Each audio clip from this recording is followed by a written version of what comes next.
अभी तक बॉलीवुड में आपने कितने फिल्में जो है वो आपके रिलीज हो चुकी हैं? अब मुझे लगता है 8-9 फिल्में रिलीज़ हो चुकी हैं अभी तक। जो बड़े पर्दे की हैं और बड़े बैनर की हैं। बड़े बैनर की। आपने किन किन बैनर के लिए काम किया अभी तक?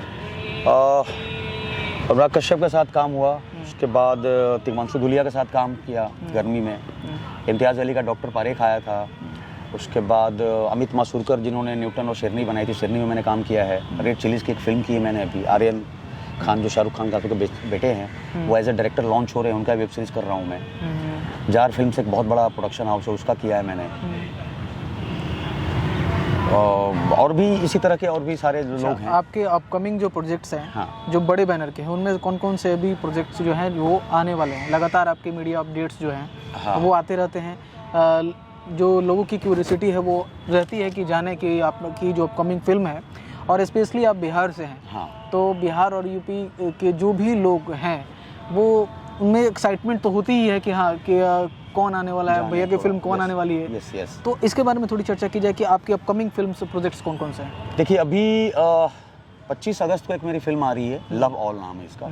ये एक बैडमिंटन बेस्ड स्पोर्ट्स फिल्म है, जिसमें के मेनन साहब लीड पॉजिटिव में है, मैं लीड नेगेटिव में हूँ। अच्छा। और ये 8 लैंग्वेजेस में फिल्म रिलीज़ हो रही है, वर्ल्ड वाइड रिलीज़ हो रही है। इसमें स्वास्थ्य जो अपना स्पोर्ट्स मिनिस्ट्री जुड़ा हुआ है, महेश भट्ट साहब इसको प्रेजेंट कर रहे हैं। रेड चिलीज़ की एक फिल्म है जिसका नाम अभी उन लोगों ने मना किया बोलने के लिए, तो प्रोडक्शन नंबर 18 करते हैं। एक रियल बेस्ड स्टोरी है।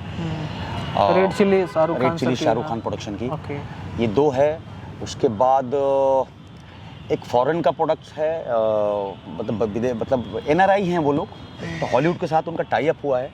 उसकी फिल्म है जो 1 टेक फिल्म है, 2 घंटे 16 मिनट की, उसमें कोई कट नहीं है। वो भी कंप्लीट है फिल्म, सारा कंटिन्यूटी में ही गया है। हाँ, पूरी कहानी, जिसमें फ्लैशबैक भी है, डबल रोल भी है, ड्रीम सीक्वेंस भी है विदाउट कट। तो वो भी एक फिल्म है। उसके बाद एक रेमो डिसूजा के असिस्टेंट हैं, जेन पॉल नाम है उनका, उनकी एक फिल्म है, वो बहुत ही कंटेंट राजस्थानी बेस्ड फिल्म है, जूझ नाम है उसका, वो भी है। और तिग्मांशु धूलिया का गर्मी 2 अभी शुरू होने वाला है। TVF का 2 प्रोजेक्ट कर रहा हूँ मैं अभी। और 2-3 बड़े बैनर्स हैं जिनका लगभग डन हुआ है मामला, बट कोई एग्रीमेंट नहीं हुआ है, तो अभी उसके बारे में। अभी आप कोई कश्मीर से रिलेटेड कोई फिल्म कर रहे थे, इसके पोस्ट काफ़ी वायरल हो रहे हैं। देखिए भूल गया, और प्रोजेक्ट थोड़ा सा बहुत आ गया ना, तो भूल जा रहा हूँ। ठीक है, अभी किया था, जस्ट अभी कश्मीर से शूट करके आया मैं, जो 15 अगस्त को आने वाला है, 25 से पहले 15 अगस्त को आने वाला है वो। उसका नाम है ऑपरेशन बारात। ये पुलवामा में जो कांड हुआ था उस पर बेस्ड एक कहानी है कि भाई एक जो टेररिस्ट है वो आता है किसी बारात में कश्मीर के अंदर, और इंडियन आर्मी को पता चलता है कि आया हुआ है। तो जो कैप्टन है, कैप्टन के देख रेख में एक टीम बनती है, और उस पर हम धावा बोलते हैं और उसको पकड़ के लाते हैं। तो कैप्टन का कैरेक्टर मैं कर रहा हूँ। फिर फिल्म एक बन रही है गोधरा। जो गोधरा कांड हुआ है उस पर एक कमीशन बैठाया गया था, उस कमीशन का नाम है नानावटी और मेहता कमीशन। तो उस कमीशन में जो रिपोर्ट है, उस रिपोर्ट पे पूरी फिल्म वो बन रही है, जो इसकी शूटिंग अभी सितंबर से शुरू होने वाली है। तो ये है अभी फिलहाल चल रहा है। यस, काफ़ी है, अभी कुछ भूल भी रहा हूँ मैं। नमस्कार, आदाब, सत श्री अकाल। एक्सप्लोर वर्ल्ड में आपका स्वागत है। जैसा कि आप सभी जानते हो कि मैंने पॉडकास्ट एपिसोड को शुरू किया है, जिसमें बहुत सारे गेस्ट को मैं फीचर करता हूँ अपने चैनल पे। इसका उद्देश्य एकदम क्लियर है। आप गेस्ट के एक्सपीरियंस से कुछ सीखते हैं, और इस वीडियो में बहुत सारी चीज़ें आपको मालूम चलती है कि जिस फील्ड के गेस्ट को मैंने इनवाइट किया है वो अपने क्षेत्र में क्या कुछ कर बैठे हैं, क्या कुछ कर रहे हैं, उनके लाइफ में क्या कुछ चल रहा है, बहुत सारी चीज़ें आपको मालूम पड़ती हैं। आज हमारे साथ जो हमारे चैनल के गेस्ट हैं, सत्यकाम आनंद सर, बहुत स्वागत है आपका हमारे पॉडकास्ट एपिसोड में। Thank you so much. आप सभी जानते होंगे सत्यकाम आनंद किसी नाम के मोहताज नहीं है। बॉलीवुड में बहुत सारी फिल्मों में आपने इनके अभिनय को देखा है, सराहा है, और इनके लगातार फिल्में अभी आ रही हैं, वो भी आप बेसब्री से इंतज़ार कर रहे हैं। इनके अर्ली लाइफ के बारे में जानेंगे, स्ट्रगल फेज़ के बारे में जानेंगे, इंडस्ट्री के बारे में भी बातचीत करूँगा। बहुत सारी चीज़ें जानने को मिलेगी आप लोगों को। शुरुआत करते हैं अर्ली लाइफ से। सत्यकाम सर, बहुत बहुत स्वागत है आपका। Thank you so much. आप सुना है आप आरा से हैं? जी। आरा, ये जो जर्नी है कब शुरू हुई इंडस्ट्री की? मतलब जब आपको लगा कि मुझे एक्टिंग करना चाहिए, ये कहाँ से शुरू हुई? ये जर्नी बड़ा ही फिल्मी जर्नी है। फिल्मी जर्नी इसलिए मैं कह दूंगा क्योंकि आरा एक ऐसी जगह है जहाँ का रंगमंच का इतिहास अब मुझे लगता है कि शायद 170 साल पुराना है। और आरा शहर में बीचों बीच रह के मुझे इस बात के ज़रा भी फिक्र मतलब खबर नहीं थी कि अभिनय भी कोई चीज़ होती है या रंगमंच भी कोई चीज़ होता है। स्कूल में जब 10th क्रॉस हुआ मेरा 10th पास होने के बाद मेरे घर वालों को बड़े कॉलेज में नाम लिखवाना था, पटना के साइंस कॉलेज में, क्योंकि मेरे बड़े भैया पढ़ते थे यहाँ पे। तो सामाजिक प्रतिष्ठा आपको पता ही है, उसी में ऐसा था फादर का कि भाई सब लोग शहर को जानते हैं, सब लोग कहेंगे बड़ा बेटा साइंस कॉलेज में पढ़ता है, तो ये बीच वाला आपका दूसरा बेटा कहाँ पढ़ेगा। और मेरे मार्क्स उतने थे नहीं जितने साइंस कॉलेज पटना यूनिवर्सिटी को चाहिए था। तो ये घर वालों का आइडिया था कि मुझे ड्रामा कोटा पे, स्पोर्ट्स कोटास पे नाम लिखवाया जाए। तो उन लोगों ने ड्रामा में डाला मुझे, तो मेरी कोई अपनी इच्छा नहीं थी। मुझे लगा ऐसा शुरू में कहाँ फंसा दिया गया यार। ये मैं अपनी बात कर रहा हूँ 10th क्लास की बात कर रहा हूँ, यानी 91 की बात हो रही है। और फिर बड़ा मजबूरी में जाके मुझे सीखना पड़ा है कि स्पीच उन लोगों ने दिया था मुझे। मोहन राकेश का एक नाटक है आधे अधूरे, उसका एक स्पीच था 2 पेज का मोनोलॉग था, और उसको उन लोगों ने मतलब मेरे घर वालों के कहने पे इंग्लिश में ट्रांसलेशन कराया गया था उसका, ताकि मैं उसको याद करूं। और जो डायरेक्टर साहब थे डी राजन, वो मुझे ट्रेंड कर दें और मैं जाके वहाँ पे ट्रायल दे दूं और मेरा एडमिशन हो जाए। लेकिन ऐसा हुआ नहीं मतलब सब कुछ हुआ, मेरा सिलेक्शन नहीं हुआ। बट ये जो चीज़ हुई, ये जो पूरी प्रक्रिया में रहा, मुझे शुरू में तो बड़ा अजीब लग रहा था, कहाँ नाटक नौटंकी सब एक्टिंग के लिए क्या बात हो रही है। लेकिन जब परफॉर्मेंस किया यहाँ पटना साइंस कॉलेज में, वहाँ पे 72 कैंडिडेट्स थे जिसमें से किसी एक का एडमिशन होना था। तो एक लड़की थी बंगाली, कोई अभी मतलब याद इतना है बट कौन थी नहीं पता, और क्या कमाल की परफॉर्मेंस था उनका सिलेक्शन हो गया। लेकिन वो जो चीज़ जो फील हुआ वहाँ पे इस प्रक्रिया में, ट्रायल देने की प्रक्रिया में, बहुत मज़ा आया। बहुत मतलब कि इतना मज़ा आया, ऐसा लगा जैसे यार ये कौन सी फीलिंग है। इस तरह की फीलिंग तो ज़िंदगी में पहली बार हुआ है। और जैसे कैसे पहला प्यार हो जाता है, किसी से आपको प्यार होता है तो कैसा होता है। और ये रहा, फिर मैं वापस आरा गया, आरा में कॉलेज में एडमिशन हुआ मेरा, ध्यान कॉलेज में, और नाटक करने लगा वहाँ पे। घर वालों कोई दिक्कत नहीं थी, तो जम के एक नाटक हुआ। लेकिन 2 साल के बाद फिर घर वालों का जो प्रॉब्लम होता है टिपिकल, वही शुरू हो गया कि अब नाटक नौटंकी छोड़ो, इंजीनियर बनो। और हमारे घर में थोड़ी सी अभी भी संभावनाएं हैं, और थी पहले भी थी और अभी भी है कि हम खुल के बात कर सकते हैं। और दूसरा था कि इन 2 सालों में थिएटर ने मुझे इतना चेंज ओवर मेरे अंदर आ गया, इतना कुछ चेंज कर दिया, मतलब कि बहुत समझदार बना दिया अपने अनुसार, बहुत ज़्यादा कॉन्फिडेंस आ गया, चीज़ों को समझने की बातें आ गई। यहाँ तक कि थोड़े से विद्रोही प्रवृत्ति के हो गए, विरोध करना सीख गया था आदमी। तो पहला विरोध मेरा घर में ही शुरू हो गया। मेरे फादर ने कहा कि आप ये काम नहीं करेंगे, तो मैंने कहा कि मैं तो करूँगा काम, आपने डाला है, तब आपका जब दिल करेगा आप डाल देंगे, जब दिल करेगा हटा देंगे, ये नहीं होगा बॉस। तो ये जो विरोध का जो अब शुरू हुआ, यहाँ से एक लड़ाई शुरू हुई। फादर तैयार नहीं होते थे, ज़िद्दी मैं भी हूँ शुरू से। तो मुझे बड़ा शौक लगा उस समय कि एक फ़ादर ऐसा कैसे कर सकता है। वो मेरे फादर टीचर हैं, जो बच्चों को ट्यूशन जब पढ़ाते हैं तो बड़ी बड़ी बातें करते हैं, हौसला की बातें करते हैं, बहुत सारी पॉजिटिव बातें करते हैं। लेकिन घर के अंदर अपने बेटे के साथ आया तो बड़ा व्यवहारिक वही बातें कर रहे हैं जो समाज करता है हर आदमी। तो मुझे लगा कि यार ये तो गलत आदमी है, तो सही आदमी है ही नहीं। फिर मैंने अपने फादर से कई महीने तक बात ही नहीं की, नहीं करनी बात। फिर पैसे की ज़रूरत पड़ती थी तो बात होती थी। तो ऐसे एक जर्नी हुआ, स्ट्रगल हुआ। उसमें फादर ने बोला कि अगर आप मेरे मन का काम करेंगे तो मैं साथ में हूँ, और नहीं करेंगे तो आप अपना देख लीजिए। तो ट्यूशन पढ़ाया पैसे के लिए, लेकिन चूँकि बहुत पढ़ा लिखा मैं भी नहीं था उस लेवल पे, कोई बहुत हाई इंटेलिजेंट आदमी नहीं था। तो 5वीं 6ठी क्लास के बच्चों को ट्यूशन पढ़ा रहा था उस समय। 93-94 की बात कर रहा हूँ, 93 की बात होगी। 10-12 रुपये मिलते थे, तो लगा कि यार ये तो पूरी ज़िंदगी निकल जाएगी, पैसा ही नहीं मिलेगा।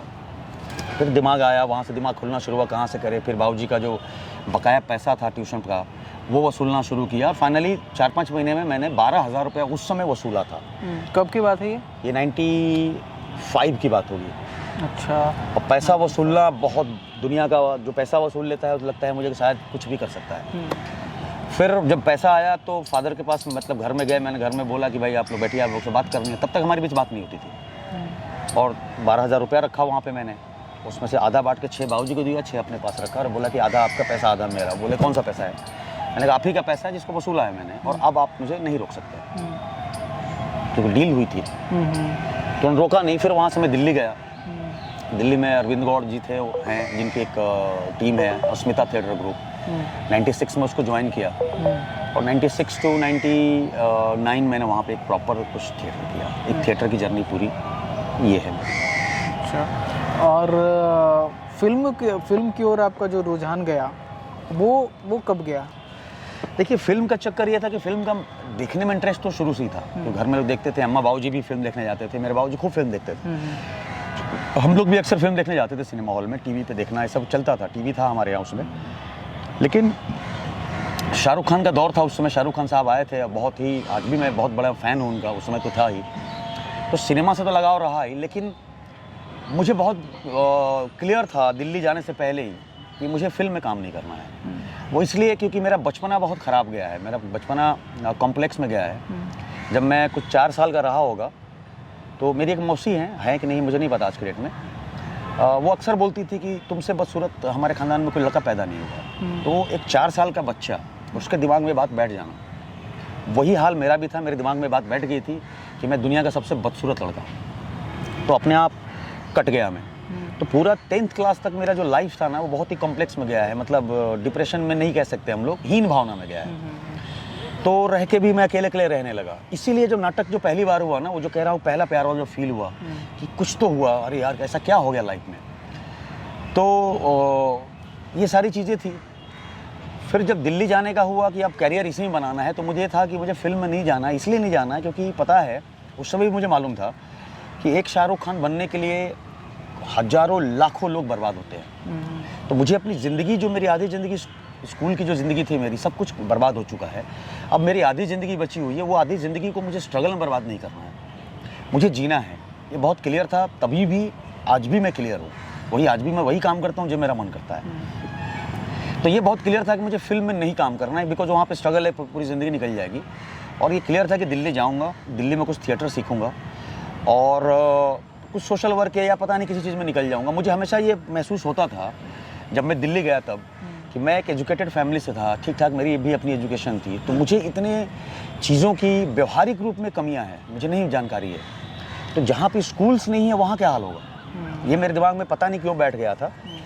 और मैंने ये सोच लिया था कि मतलब बात हो गई थी दिमाग से अपने आप से, और फैसला हो गया था कि थिएटर बॉम्बे में, दिल्ली में जाके थिएटर करूँगा, कुछ उसके टेक्निक्स और ग्रामर से उसको सीखूंगा और एक जरिया बनाऊंगा पैसा कमाने का, और उसके बाद निकल जाऊंगा उन जगहों पे जहाँ पे स्कूल्स नहीं होते होंगे, उन गाँवों में। ये बहुत क्लियर था कि किस तरह की जगह में जाना है। एक यही चीज़ क्लियर था मुझे, ठंडा प्रदेश में जाना है, बिकॉज गर्मी मुझे बिल्कुल पसंद नहीं है। तो ठंडे प्रदेश में जाना है क्योंकि वो बहुत पसंद है, ऐसा है मामला। और कहाँ जाना है, कब जाना है, किस गाँव में जाना है, कहाँ रहना है, कितने दिन रहना है, ये आज भी मैं नहीं करता हूँ। मैं आगे के प्लान बिल्कुल नहीं बनाता हूँ। और वहाँ पे थिएटर करना है। और एक नाटक लिखा मैंने, नाटक लिखा था मैंने उस समय पे कि एक नाटक ऐसा होगा जिसमें कहानी होगी कि भाई गांव में एक आदमी आता है, कहता है कि एजुकेशन की, शिक्षा की पढ़ाई क्यों नहीं होती है, फिर उस गांव का एक टीचर बनेगा लड़का, वो टीचर रोज़ पढ़ाएगा। ये कहानी ऐसी लिखी गई थी कि 4-5 महीने रोज़ रिहर्सल कराऊंगा। तो एक तो किसी न किसी के अंदर मैंने एजुकेशन की बात बीज ठोक दूंगा, और स्पेशली वो बंदा जो टीचर का रोल करेगा। तो टीचर को ढूंढूंगा, वैसा लड़का जिसको इंटरेस्ट हो टीचर बनने में लाइफ में। तो उसको रोज़ अगर 4 महीने से रिहर्सल कराऊंगा पढ़ाने का, तो उसको पढ़ाने की आदत पड़ जाएगी, तो गांव में पढ़ाना शुरू कर देगा। ये सारी प्लानिंग थी और ये सेट भी हो गया था। इसी बीच क्या हुआ कि 98 में भारत का 50वां वर्षगांठ था, और सूचना और प्रसारण मंत्रालय की तरफ से एक आया था, नोटिस आया था कि भारत सरकार 50वीं वर्षगांठ को सेलिब्रेट कर रहा है और उसके लिए आर्टिस्ट की ज़रूरत है। एक नाटक करा रहा है, समर यात्रा, जो कि लाइट एंड साउंड होता है। और उसमें ग्रेड था कि ए ग्रेड के एक्टर जो होंगे उनको 5000 पर शो, बी ग्रेड 3000 पर शो, और सी ग्रेड 2000 पर शो। तो मैं तो पैसे की तलाश में था कि पैसा मिलेगा तो मैं अपना 2 महीना काम करना और 10 महीना घूमना, ऐसा मामला था। तो ये मुझे बहुत बड़ी अपॉर्चुनिटी देखा। एक शो का 500 और 5000, यानी कि महीने का 35,000 रुपये। 7 शो था, 35,000 तो मतलब बहुत बड़ा रकम था। 1200 रुपये उस समय मैं दिल्ली में एडजस्ट कर जाता था। ट्रायल दिया, मेरा सिलेक्शन हुआ ए ग्रेड में, और शो शुरू हो गया। पहला शो शुरू हुआ दिल्ली श्री फोर्ट में हुआ, 35,000 रुपये आया, बम बम लाइफ। अब चूँकि भारत सरकार का ये था तो पूरे भारत में घूमना था, तो पूरे भारत में 1 साल तक हम घूमते रहे, और हर शो के मुझे पर महीने 35,000 रुपये मिलते रहे। बहुत बड़ा रकम एक हो गया था उस समय के लिए। इसी टूर में गोवा भी गए, और होता क्या था कि दिल्ली से 20-25 ही एक्टर जाते थे, बाकी लोकल आर्टिस्ट को कास्ट किया जाता था। कुछ 250-300 आर्टिस्ट होते थे उसमें। वो कहानी थी 1857 से लेके 1947 के बीच की पूरी गाथा होती थी। तो गोवा गए, तो गोवा में भी ऐसी भारत सरकार की तरफ से निकला टाइम्स ऑफ इंडिया में कि भैया के जो लोकल आर्टिस्ट इच्छुक हैं वो भारत सरकार का एक प्रोजेक्ट आइए, बहुत सारे लोग आए। उसी में एक लड़की आई जो डांस सेक्शन में थी। अच्छा। और हम लोग का 30 दिन का शो होता था, कहीं भी 21 दिन 22 दिन का होता था रिहर्सल, और फिर 7 दिन का शो। तो लास्ट के 4-5 दिन में ना उनसे मेरी बातचीत हुई, और क्या हुआ क्या नहीं हुआ आई डोंट नो, क्या नहीं हुआ, कुछ एक बड़ा सा भावनात्मक उनसे लगाव हो गया उनकी बातों से, और प्यार हो गया उनसे। ठीक है, प्यार मतलब ऐसा था कि डिस्टर्बेंस होने लगी 2-3 दिन, मतलब वो दिमाग में मेरे घूमने लगी थी, और मैं इन सब चीज़ों से कर कुर के निकल चुका था बाहर, बहुत डेडिकेटेड होकर गया था कि अब जीवन में कुछ नहीं करना है, कोई प्यार मोहब्बत में नहीं पड़ना है। उससे पहले सारी चीज़ें जो होनी चाहिए थी सब कर चुका था। जब नाटक करता था प्यार हुआ था, सब कुछ हुआ था जो जिस एज ग्रुप में सबको होता है। लेकिन वहाँ मैं बहुत क्लियर था जब दिल्ली गया था कि लाइफ में अब मुझे क्लियर है कि शादी नहीं करनी है। ये क्लियर था, अपने घर वालों को बोल के गया था शादी उदी करना नहीं है, मेरे चक्कर में छोटे भाई को रखिएगा मत आप लोग। और एक एम्बिशन था कि बस निकल जाना यावर की तरह ज़िंदगी में, जो दिल करेगा करूँगा, ऐसा था। और किसी को मुझे बंधन में बांध के नहीं रखना था। लेकिन वहाँ ये बंधन थोड़ा लगा मुझे, बहुत टाइम के बाद किसी ने डिस्टर्ब किया मुझे, तो मुझे लगा यार डिस्टर्ब हो रहा हूँ तो इससे बेहतर है कि क्लियर होना बहुत ज़रूरी है। तो मैं नेक्स्ट 2-3 दिन मुझे हिम्मत नहीं हुई कि पूछूं कि बात करूं, क्या करूं, ऐसे करूं। तो फाइनली मैंने एक दिन उनसे बोला कि मुझे आपसे कुछ बात करनी है। तो उन्होंने बोला कि बताइए क्या बात करनी है आपकी। गोवा की रहने वाली थी वो। अच्छा। तो मैंने कहा कि पता नहीं 2 दिन से मैं आपके बारे में काफ़ी मेरे दिमाग में चीज़ें चल रही है, तो कुछ प्यार जैसा मुझे लग रहा है कि हो गया आपसे, तो मुझे इसको रखना नहीं था, मुझे आपको बताना था, बाकी आपकी जो मर्जी आप बताइए मुझे। तो उन्होंने भी कुछ ऐसा रिएक्ट नहीं किया जो करना चाहिए। तो उन्होंने बोला कि ऐसा है कि पता नहीं तो आपके दिमाग तुम्हारे दिमाग में क्या चल रहा मुझे नहीं पता है, लेकिन मेरा तो एंगेजमेंट की बात चल रही है। तो मैंने कहा वो तो प्रॉब्लम नहीं है, आप अगर आपका कुछ मामला बन रहा है तो एंगेजमेंट होगा तो टूट जाता है, ये सब बहुत बड़ी चीज़ नहीं है। मतलब बड़ा ईजिली जैसा भी बोल रहा हूँ। अब जो कहना जो होना था शायद वही होता है। उन्होंने बोला कि मैं अपने बाबा से एक बार बात करती हूँ। अब ये लिंक ऐसा भिड़ा कि मुझे, चूँकि मेरे दिमाग में बात बैठ गई कि उनकी शादी की बात चल रही है और मुझे हो गया था प्यार, और मैं था दिल्ली, वो थी गोवा। तो दिल्ली और गोवा बहुत दूरी है, तो मेरे दिमाग में ये लगा कि यार कभी कहीं ऐसा ना हो जाए कि वो मतलब उनकी शादी की बात हो और मैं यहाँ से निकलूँ और भोपाल पहुँचते पहुँचते विदाई हो जाए उनकी। इसके लिए मैं मुंबई शिफ्ट हुआ। मुझे मुंबई शिफ्ट होना पड़ा बिकॉज पास में है, और मेरा ऐसा है कि जो चाहिए सो चाहिए, मतलब वो चाहिए होता है, ऐसा है। तो मुंबई शिफ्ट हुआ, और 1.5-2 साल मुंबई में मैंने सिर्फ मुंबई शिफ्ट हुआ था डिस्टेंस दूर कम होने के लिए। एवरी मंथ में गोवा जाता तो उनके फादर से मिलता था कि आप जिस दिन रेडी होंगे उसी दिन शादी होगी। लगभग मुझे लगता है 1.5 साल, यानी कि 12-15 महीने, 13-14 महीने जब उनके पास गया मैं, तो बेचारे थक गए मुझसे कि मतलब कितना प्यार करता होगा मेरी बेटी से, कितना कष्ट सहता है मेरी बेटी के लिए ट्रैवल करके। और इस भावना में बेचारे उन्होंने परमिशन दे दिया, जबकि बाद में उनको बताया मैंने कि ट्रैवलिंग मेरा शौक़ है, मुझे बहुत अच्छा लगता है। ठीक है। और मतलब वो फिर उन्होंने परमिशन दिया कि ठीक है शादी करते। फिर मैं अपने घर पे, मेरा 1.5-1 साल लग गया, क्योंकि कल्चर अलग था, कास्ट अलग था, सब कुछ अलग था। अब बम्बई में रह गया मैं, तो बम्बई में रहा तो अब ये था कि वहाँ से निकलो। लेकिन मेरी वाइफ जो है उनका, अभी मेरी वाइफ है वो जिनकी बात मैं कर रहा हूँ, आज मेरी वाइफ है वो, 27 साल हमारी शादी को हो गए हैं। और उन्होंने कहा कि मुझे बम्बई थोड़ा पसंद है, मैं बम्बई रहना चाहती हूँ। मैं कह रहा हूँ भाई जब आप किसी को जब पसंद करते हैं तो पसंद उनकी हर चीज़ को करते हैं आप। मैंने कहा ठीक है। 1 साल गया, 2 साल गया, लेकिन वो कह रही थी कि मुझे रहना, उनको मुंबई बहुत पसंद है, तो है सिंपल सी बात है। फिर अब क्या कि इन 2 सालों में जो पैसा कमाया गया था ये जो नाटक से, वो सब खत्म हो गया। अब सर्वाइविंग के लिए पैसे चाहिए। उनका मन था नहीं कि मुंबई छोड़े वो, तो मुझे ना चाह के भी काम करना पड़ा, मतलब सीरियल में काम, फिल्म में काम, जो मुझे नहीं करना था। फिर करने लगा, फिर हुआ कि अब काम करना है, फिर दूसरा काम करना है, फिर 3 काम करना है, फिर वो 4 काम कर रहा है, आप 2 ही काम कर रहे हैं। फिर वो जो रेस जीवन का होता है उसमें पढ़ना शुरू हो गया, जो मुझे पढ़ना नहीं था। फिर एज भी हो गई मेरी, तो हमें ये लगा कि यार लाइफ में जो समय पे नहीं मिला है वो उसका हम कुछ नहीं कर सकते हैं। मतलब हमको देखिए, मेरे समझ में आ गया कि अपने सपना को पूरा करना, हम सफल कब होंगे, क्या चीज़ें होंगे, ये हमारे हाथ में है नहीं। जो हमारे हाथ में है वो तो हाथ पे कर ले। तो हाथ में हमारा क्या होता है, शादी करना। हमारे हाथ में होता है कि हम बच्चा पैदा कर दें। तो शादी तो मुझे करनी नहीं थी, लेकिन ऐसा सिचुएशन आ गया कि मुझे 24 साल की उम्र में मेरी शादी होगी, और 3-4 साल इसमें निकल गए। तो मुझे लगा कि यार राइट टाइम जो है उस पर मुझे फादर बनना चाहिए, बिकॉज पता नहीं कब मैं एक्टर बनूंगा, कब सफल होऊंगा, कब क्या होगा क्या पता। तो मैं 29 ईयर्स की एज में मैं बाप बन गया मतलब हमारी प्लानिंग से हुआ। अब उसके बाद से बम्बई रहने लगे, तो फिर उसी ताम झाम में मैं अटक गया जो मुझे शुरू से क्लियर था कि जाना ही नहीं था। उसी बनने की प्रक्रिया में मरना शुरू हो गया मेरा। हमेशा मेरे दिमाग में रहता था कि भागो, जब मौका मिले कि तो भागो। तो मुंबई में रह के भी भागने की तरफ मेरा ध्यान रहता था, इसलिए मेरा बहुत समय लग गया आज जहाँ पहुँचा हूँ। फिर गैंग्स ऑफ वासेपुर आया। गैंग्स ऑफ वासेपुर के बाद जस्ट पहले तक लास्ट फाइनल था कि अब निकलना है यहाँ से, भागना है भाई। अच्छा भैया, बीच में इंटरप्ट करना चाहूँगा। गैंग्स ऑफ वासेपुर जो आया, तो ये गैंग्स ऑफ वासेपुर की जो प्रक्रिया थी वो क्या थी, क्या प्रोसेस था कि आपको कास्ट किया गया और कैसे हुआ ये? पहली फिल्म कौन सी थी आपको, जो फिल्म इंडस्ट्री में जब आपने कदम रखा, काम करने की शुरुआत हुई आपकी, तो वो पहला काम कौन सा था और कैसे मिला वो? एक फिल्म थी बुलेट, कब आई कब चलेगी पता नहीं है। उसमें 5 मिनट का रोल था मेरा, और एक एडिटर थे, उनका रफ़ीक नाम था, वो उस फिल्म के एडिटर थे और मुझे जानते थे क्योंकि कुछ सीरियल वगैरह कर चुका था मैं, तो उनके थ्रू वो मिला था। तो अच्छा। फिल्म का क्या हुआ पता नहीं। अच्छा। बाद में एक तरकश करके फिल्म बनी, वो भी कंप्लीट नहीं हुई। फिर गैंग्स ऑफ वासेपुर है। तो गैंग्स ऑफ वासेपुर तक स्थिति ये गई थी कि मेरे अंदर फिर से बैठ गया था कि अब यहाँ से निकलो बॉस, निकलो, क्योंकि लाइफ में कुछ हो नहीं रहा है, बच्चा भी हो गया था, कुछ हो नहीं रहा है, और संभव नहीं था कि मेरे लिए कि मुंबई में रह के मैं कोई दूसरा काम करूं। तो मुझे लगा कि शहर ही छोड़ना पड़ेगा, और मैं तैयार था, और मेरे दिमाग में ये था कि क्या कर सकता हूँ दूसरा काम एक्टिंग के अलावा। तो एक्टिंग के अलावा मैं अगर मुझे किसी चीज़ में इंटरेस्ट है तो वो है खाने में, फूड में। मेरा अभी भी समय किचन में बहुत जाता है और फूड मुझे बहुत इंटरेस्ट है बनाने में। तो मुझे लगा कि यार मैं रेस्टोरेंट खोलूँगा जहाँ पे मुझे तकलीफ़ नहीं होगी। और 1 साल मैंने काम किया कि थोड़ा काम करके पैसा जुटाता हूँ, अलग अलग काम किया मैंने एक्टिंग के अलावा, और अच्छा खासा पैसा बना लिया वापस कि यहाँ से गोवा जाऊँगा। क्योंकि वापस आरा मुझे नहीं आना था, बिकॉज आरा लौटने का मतलब ये था कि मेरी सामाजिक हत्या हो जाती।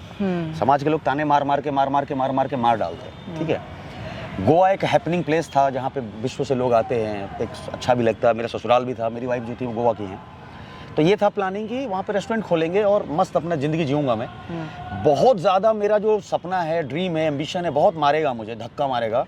तो छोटे बच्चों के साथ मैं वहाँ पर नाटक शुरू कर दूँगा, क्योंकि छोटे जब बच्चे होंगे तो एम्बिशन नहीं होगा कुछ। लेकिन उससे पहले एक मन में बात आई कि एक कोशिश ज़रूर ऐसा कर लें कि कभी ज़िंदगी में ना ऐसा ना हो कि साला मलाल रह जाए, कि मतलब एक तसल्ली का तुमने ना अंतिम प्रयास नहीं किया। ये मन में बात थी। उस समय एक फिल्म हम लोगों ने किया था, कुछ दोस्तों ने मिलकर, क्या नाम था उसका, द्वंद्व। तो फिल्म बन के रेडी थी, तो हम सब ने प्लान किया दोस्तों ने कि क्यों ना इसको अपने पैसे से हम लोग स्क्रीनिंग करते हैं, और जितने भी हमारे कांटेक्ट के लोग हैं उन लोगों को हम लोग बुलाएंगे। अच्छा। देखते हैं, वो लोग देखेंगे, जो होगा सो देखा जाएगा। उसमें बहुत सारे लोगों को बुलाया गया। उसमें प्रकाश झा भी आए थे, नमिता दास भी आई थी, बहुत सारे लोग थे अपने अपने तरीके से, जितने टीम हमारी जुड़ी थी। हमारे तरफ से मेरे डायरेक्टर का था कि अनुराग कश्यप को टारगेट करना। ये तब की बात है जब देव डी बन के रेडी थी, रिलीज नहीं हुई थी। तो उनको हम टारगेट करेंगे। और मेरी वाइफ अनुराग कश्यप की सेक्रेटरी का जॉब कर रही थी, लेकिन मैं कभी उनके पास गया नहीं था। तो मेरी वाइफ से मैंने बोला कि ऐसा ऐसा प्लानिंग चल रहा है, तो उसको आप, छत्रपाल नाम उस डायरेक्टर का, छत्रपाल को आप मेरी अनुराग सर से एक बार मीटिंग करवा दो आप। तो उसका फ़ायदा ये हुआ कि मेरी वाइफ सेक्रेटरी थी, तो उनको टाइमिंग पता था कि सर कब अवेलेबल है। तो छत्रपाल गया। छत्रपाल चूँकि IMC से पढ़ा हुआ है, बहुत मतलब हाईली एजुकेटेड है, और एजुकेटेड आदमी को अनुराग कश्यप बहुत पसंद करते हैं, कोई भी पसंद करता है। तो हमें विश्वास था कि छत्रपाल जब उनसे मिलेगा तो उसके फ़ैन हो जाएंगे। छत्रपाल मिला, क्या बात उनके बीच हुई नहीं पता, लेकिन सर ने बोला कि मैं आऊँगा, और वो आए। जब हमारा शो था, हमने जब रखा था, और उस फिल्म में देखने के बाद मुझे उन्होंने कास्ट किया, गैंग्स ऑफ वासेपुर। इस तरह मेरी कास्टिंग हुई। अभी तक बॉलीवुड में आपने कितने फिल्में जो है वो आपके रिलीज हो चुकी हैं? अब मुझे लगता है 8-9 फिल्में रिलीज़ हो चुकी हैं अभी तक, जो बड़े पर्दे की हैं और बड़े बैनर की हैं। बड़े बैनर की। आपने किन किन बैनर के लिए काम किया अभी तक? अनुराग कश्यप के साथ काम हुआ, उसके बाद तिग्मांशु धूलिया के साथ काम किया गर्मी में, इम्तियाज़ अली का डॉक्टर पारेख आया था, उसके बाद अमित मासूरकर जिन्होंने न्यूटन और शेरनी बनाई थी, शेरनी में मैंने काम किया है। रेड चिलीज़ की एक फिल्म की है मैंने अभी, आर्यन खान जो शाहरुख खान काका के बेटे हैं, वो एज ए डायरेक्टर लॉन्च हो रहे हैं, उनका वेब सीरीज़ कर रहा हूँ मैं। जार फिल्म से एक बहुत बड़ा प्रोडक्शन हाउस है, उसका किया है मैंने। और भी इसी तरह के और भी सारे लोग हैं। आपके अपकमिंग जो प्रोजेक्ट्स हैं, हाँ, जो बड़े बैनर के हैं, उनमें कौन कौन से अभी प्रोजेक्ट्स जो हैं वो आने वाले हैं? लगातार आपके मीडिया अपडेट्स जो हैं, हाँ, वो आते रहते हैं। जो लोगों की क्यूरियोसिटी है वो रहती है कि जाने कि आपकी जो अपकमिंग फिल्म है, और स्पेशली आप बिहार से हैं, हाँ, तो बिहार और यूपी के जो भी लोग हैं वो उनमें एक्साइटमेंट तो होती ही है कि हाँ, कि कौन आने वाला है, भैया की फिल्म कौन आने वाली है। Yes yes. तो इसके बारे में थोड़ी चर्चा की जाए कि आपकी अपकमिंग फिल्म प्रोजेक्ट्स कौन कौन से हैं। देखिए अभी 25 अगस्त को एक मेरी फिल्म आ रही है, लव ऑल नाम है इसका। ये एक बैडमिंटन बेस्ड स्पोर्ट्स फिल्म है, जिसमें के मेनन साहब लीड पॉजिटिव में है, मैं लीड नेगेटिव में हूँ। अच्छा। और ये 8 लैंग्वेजेस में फिल्म रिलीज़ हो रही है, वर्ल्ड वाइड रिलीज़ हो रही है। इसमें स्वास्थ्य जो अपना स्पोर्ट्स मिनिस्ट्री जुड़ा हुआ है, महेश भट्ट साहब इसको प्रेजेंट कर रहे हैं। रेड चिलीज़ की एक फिल्म है जिसका नाम अभी उन लोगों ने मना किया बोलने के लिए, तो प्रोडक्शन नंबर 18 करते हैं। एक रियल बेस्ड स्टोरी है। Red chilli Shahrukh Khan production की। ओके। ये 2 है। उसके बाद एक फॉरेन का प्रोडक्ट है, मतलब NRI हैं वो लोग, तो हॉलीवुड के साथ उनका टाई अप हुआ है। उसकी फिल्म है जो 1 टेक फिल्म है, 2 घंटे 16 मिनट की, उसमें कोई कट नहीं है। अच्छा। वो भी कंप्लीट है फिल्म, सारा कंटिन्यूटी में ही गया है। हाँ हाँ, पूरी कहानी, जिसमें फ्लैशबैक भी है, डबल रोल भी है, ड्रीम सीक्वेंस भी है विदाउट कट। तो वो भी एक फिल्म है। उसके बाद एक रेमो डिसूजा के असिस्टेंट हैं, जैन पॉल नाम है उनका, उनकी एक फिल्म है, वो बहुत ही कंटेंट राजस्थानी बेस्ड फिल्म है, जूझ नाम है उसका, वो भी है। और तिग्मांशु दुलिया का गर्मी 2 अभी शुरू होने वाला है। TVF का 2 प्रोजेक्ट कर रहा हूँ मैं अभी। और 2-3 बड़े बैनर्स हैं जिनका लगभग डन हुआ है मामला, बट कोई एग्रीमेंट नहीं हुआ है, तो अभी उसके बारे में। अभी आप कोई कश्मीर से रिलेटेड कोई फिल्म कर रहे थे, जिसके पोस्ट काफी वायरल हो रहे हैं। देखिए भूल गया, और प्रोजेक्ट थोड़ा सा बहुत आ गया ना, तो भूल जा रहा हूँ। ठीक है, अभी किया था, जस्ट अभी कश्मीर से शूट करके आया मैं, जो 15 अगस्त को आने वाला है, 25 से पहले 15 अगस्त को आने वाला है वो। उसका नाम है ऑपरेशन बारात। ये पुलवामा में जो कांड हुआ था उस पर बेस्ड एक कहानी है कि भाई एक जो टेररिस्ट है वो आता है किसी बारात में कश्मीर के अंदर, और इंडियन आर्मी को पता चलता है कि आया हुआ है। तो जो कैप्टन है, कैप्टन के देख रेख में एक टीम बनती है, और उस पर हम धावा बोलते हैं और उसको पकड़ के लाते हैं। तो कैप्टन का कैरेक्टर मैं कर रहा हूँ। फिर फिल्म एक बन रही है गोधरा। जो गोधरा कांड हुआ है उस पर एक कमीशन बैठाया गया था। उस कमीशन का नाम है नानावटी और मेहता कमीशन। तो उस कमीशन में जो रिपोर्ट है, उस रिपोर्ट पे पूरी फिल्म वो बन रही है, जो इसकी शूटिंग अभी सितंबर से शुरू होने वाली है। तो ये है अभी फिलहाल चल रहा है। यस, काफ़ी है, अभी कुछ भूल भी रहा हूँ मैं। आपके जो स्टार्टअप है, ये फिल्म तो आप करते ही हैं। हाँ, एज एन एक्टर। थिएटर से लगाओ तो आपके शुरू से रहा है। हाँ। साथ साथ आपने कुछ स्टार्टअप भी किया है, और एक स्टार्टअप में तो मैं भी आपके साथ अभी आपको दिखूंगा जल्दी। एक फिल्म हमने सत्यकाम आनंद सर के साथ की है, जो भी 1 टेक ही कह सकते हैं इसको। हाँ। क्योंकि बहुत ही नीट एंड क्लीन मैसेज के साथ ये फिल्म जो है पर्दे पे आएगी जल्दी। सर, ये स्टार्टअप आपने जो किया, जो अक्सर आपको टाइम मिलता है तो मैं देखता हूँ कि तुरंत आप बिहार, यूपी, बनारस ये सब आते रहते हैं। तो आने का एक पर्पस होता है कि फिल्में बनानी है। यस। तो ये कौन सा स्टार्टअप है, और इस स्टार्टअप का क्या मकसद है, क्या apart from the Bollywood industry ये इसका क्या विज़न है? देखिए, इसका विज़न यही है कि जो अपनी मैंने कहानी बताया कि मुझे बॉम्बे में टिकना ही नहीं था, लेकिन गैंग्स ऑफ वासेपुर एक ऐसी फिल्म है भारत के लिए माइलस्टोन है। उस फिल्म ने बहुत कुछ पॉजिटिव दिया है इस दुनिया को। उसके अंदर जो लोग हैं, ऑन स्क्रीन है, ऑफ स्क्रीन है, सब राइज किए। मुझे लगता है कि मैं ही था जो मेरा गैंग्स ऑफ वासेपुर के बाद बैड टाइम आया। बैड टाइम यह मेरा डाउनफॉल हुआ। डाउनफॉल मतलब ये था कि गैंग्स ऑफ वासेपुर के बाद मेरे पास प्रोजेक्ट का ऑफर आया था, और 7 भोजपुरी फिल्म, जो चूँकि मेरी भाषा भोजपुरी है, तो 7 भोजपुरी फिल्म का और 8 हिंदी फिल्म का, यानी कि आप 14-15 फिल्म आया था। इतनी बड़ी फिल्म तभी थी। तो 7 भोजपुरी फिल्म तो ऐसी साइड हो गया कि करना नहीं था कभी। बाकी जो 8 हिंदी फिल्म थी, उसमें से 5 में कहानी वही थी जिसमें मैं कोई ठाकुर था, या ये था, कुछ ऐसा था जो गैंग JP सिंह का कैरेक्टर था। तो मेरे लिए वो इम्पोर्टेंट नहीं था, एक ही काम नहीं करना, बिकॉज एक्टिंग में पैसा कमाने का मेरा धंधा नहीं है। एक्टिंग मेरा मन करता है, वही काम करता हूँ मैं। तो वो छोड़ दिया, 5 किया नहीं। लेकिन जिस बेस पे 5 नहीं किया, वो बहुत स्ट्रॉन्ग 3 बड़े प्रोजेक्ट थे, बड़े प्रोजेक्ट थे, इसलिए तो 5 छोड़ दिया। उसमें से एक फिल्म थी द माया टेप, जिसमें मैं और नवाज लीड में थे, और ये राजकुमार हिरानी का असिस्टेंट था निखिल।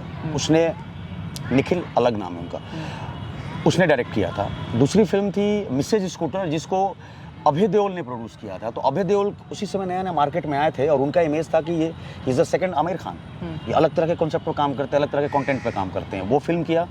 और तीसरी फिल्म की थी तरकश, जो बताया आपको, एक अभी तरकश था, एक बंगाली फिल्म डायरेक्टर है, नेशनल अवार्ड विनर। ये 3 इतने बड़े थे कि आंख बंद करके भी कोई सपना देख सकता है कि अब तो बूम। 2023 चल रहा है, ये कहानी 2013 की है। आज तक वो तीनों फिल्में रिलीज नहीं हुई। 10 साल का ये गैप रहा। 10 साल हो गए, रिलीज नहीं हुई है। इसको रिलीज होना था 2014 में, आज तक रिलीज नहीं हुई है। अब इन फिल्मों की शूटिंग करते करते 2012 में गैंग्स ऑफ वासेपुर रिलीज हुई थी, तब तक ये सब तामझाम चला, इतनी फिल्मों का दिस डैट करते करते 2 साल निकल गए। और 2014 के बाद मैं नील बट्टा सन्नाटा था, कुछ नहीं था मेरे पास। जो फिल्म किया वो रिलीज़ नहीं हो रही है, नई फिल्म का ऑफर नहीं है, पैसे सारे खत्म। मैं आगे फिर वापस जीरो पे। वो बहुत कठिन समय था, बहुत ही कठिन समय था। और वासेपुर के पहले के स्ट्रगल से ज़्यादा स्ट्रगल था ये। और मैं, मेरे जैसा मजबूत आदमी हिल गया, नशे में चला गया, चीज़ें समझ नहीं पा रही थी क्या करूं। फिर निकला वहाँ से, हॉस्पिटलाइज वगैरह हुआ, इतना ब्रेन हैमरेज जैसी मेरी स्थिति हो गई थी क्योंकि लोड में नहीं ले पा रहा था। और हॉस्पिटल में गया मैं, 2014 की बात कर रहा हूँ। और कुछ 14-15 दिन हॉस्पिटल में था, आईसीयू में था। और डॉक्टर ने बोला कि आपकी किस्मत, आपके बेटे की किस्मत सही अच्छी, उसको बाप चाहिए था इसलिए आप बच गए। तो मेरे दिमाग में बात आई कि यार बच गया हूँ तो कुछ बचा है। अब जो आप बेड पे लेटे हुए हैं और आपके कान में बात आ रही है कि बस आप निकल ही रहे थे कि आ गए, मतलब स्थिति यही नहीं कि बस आप मरने वाले थे बट बच गए। तो वहाँ पे जो पूरी एक फिर से क्या कहते हैं, अब खुद से मिलन हुआ, आत्मसात हुआ, बहुत चीज़ों को सोचा गया। और उस सोचने में मुझे एक बहुत कुछ समझ में आया कि आखिर एक जर्नी है, कहाँ से मैं निकला था घर से और पहुँच गया हॉस्पिटल, ये तो मेरी जर्नी थी ही नहीं। तो यह कैलकुलेशन हुआ कि गड़बड़ कहाँ हुआ और आगे की जर्नी कैसे शुरू होगी। तो उसमें ये समझ में मुझे आया कि ब्रेक, मुझे फिर से कोई अनुराग कश्यप मिलेगा, फिर से मुझे ब्रेक देगा, क्या पता होगा कि नहीं होगा। तो मुझे अब अपना कुछ शुरू करना है। फिर मुझे ये शुरू करते ही क्या हुआ कि फिर धीरे धीरे समझ में आया कि यार मेरे जैसे पता नहीं कितने लोग हैं जिनका कितना समय ऐसे ही बर्बाद हो जाता है जानकारी की कमी में या दूसरे पर डिपेंडेंसी क्या। तो यहाँ से चीज़ें हुई कि अब सिर्फ मैं किसी पर डिपेंड ही नहीं रहूँगा, मुझे डबल मेहनत करना पड़ेगा। एक तो ये कि जो टिपिकल प्रोसेसिंग है कि मुझे जाके लोगों से मिलना है, मुझे ब्रेक मिलेगा, मुझे ऑडिशंस मिलेंगे तो मैं एक्टिंग करूँगा। और दूसरा है कि मुझे अपना मंच बनाना है, प्लेटफॉर्म मुझे अपना खड़ा करना है। यहाँ से जर्नी शुरू हुई थी कि मैं अपने तरीके से कोई जुगाड़ करूँगा, ये करूँगा, वो करूँगा, ऐसे करके एक फिल्म बनाऊँगा। और ये जुगाड़ जब किया, उस फिल्म का बजट मैंने कुछ 1 करोड़ रुपये आया मेरे पास कि 1 करोड़ रुपये का हम फिल्म बनाएंगे।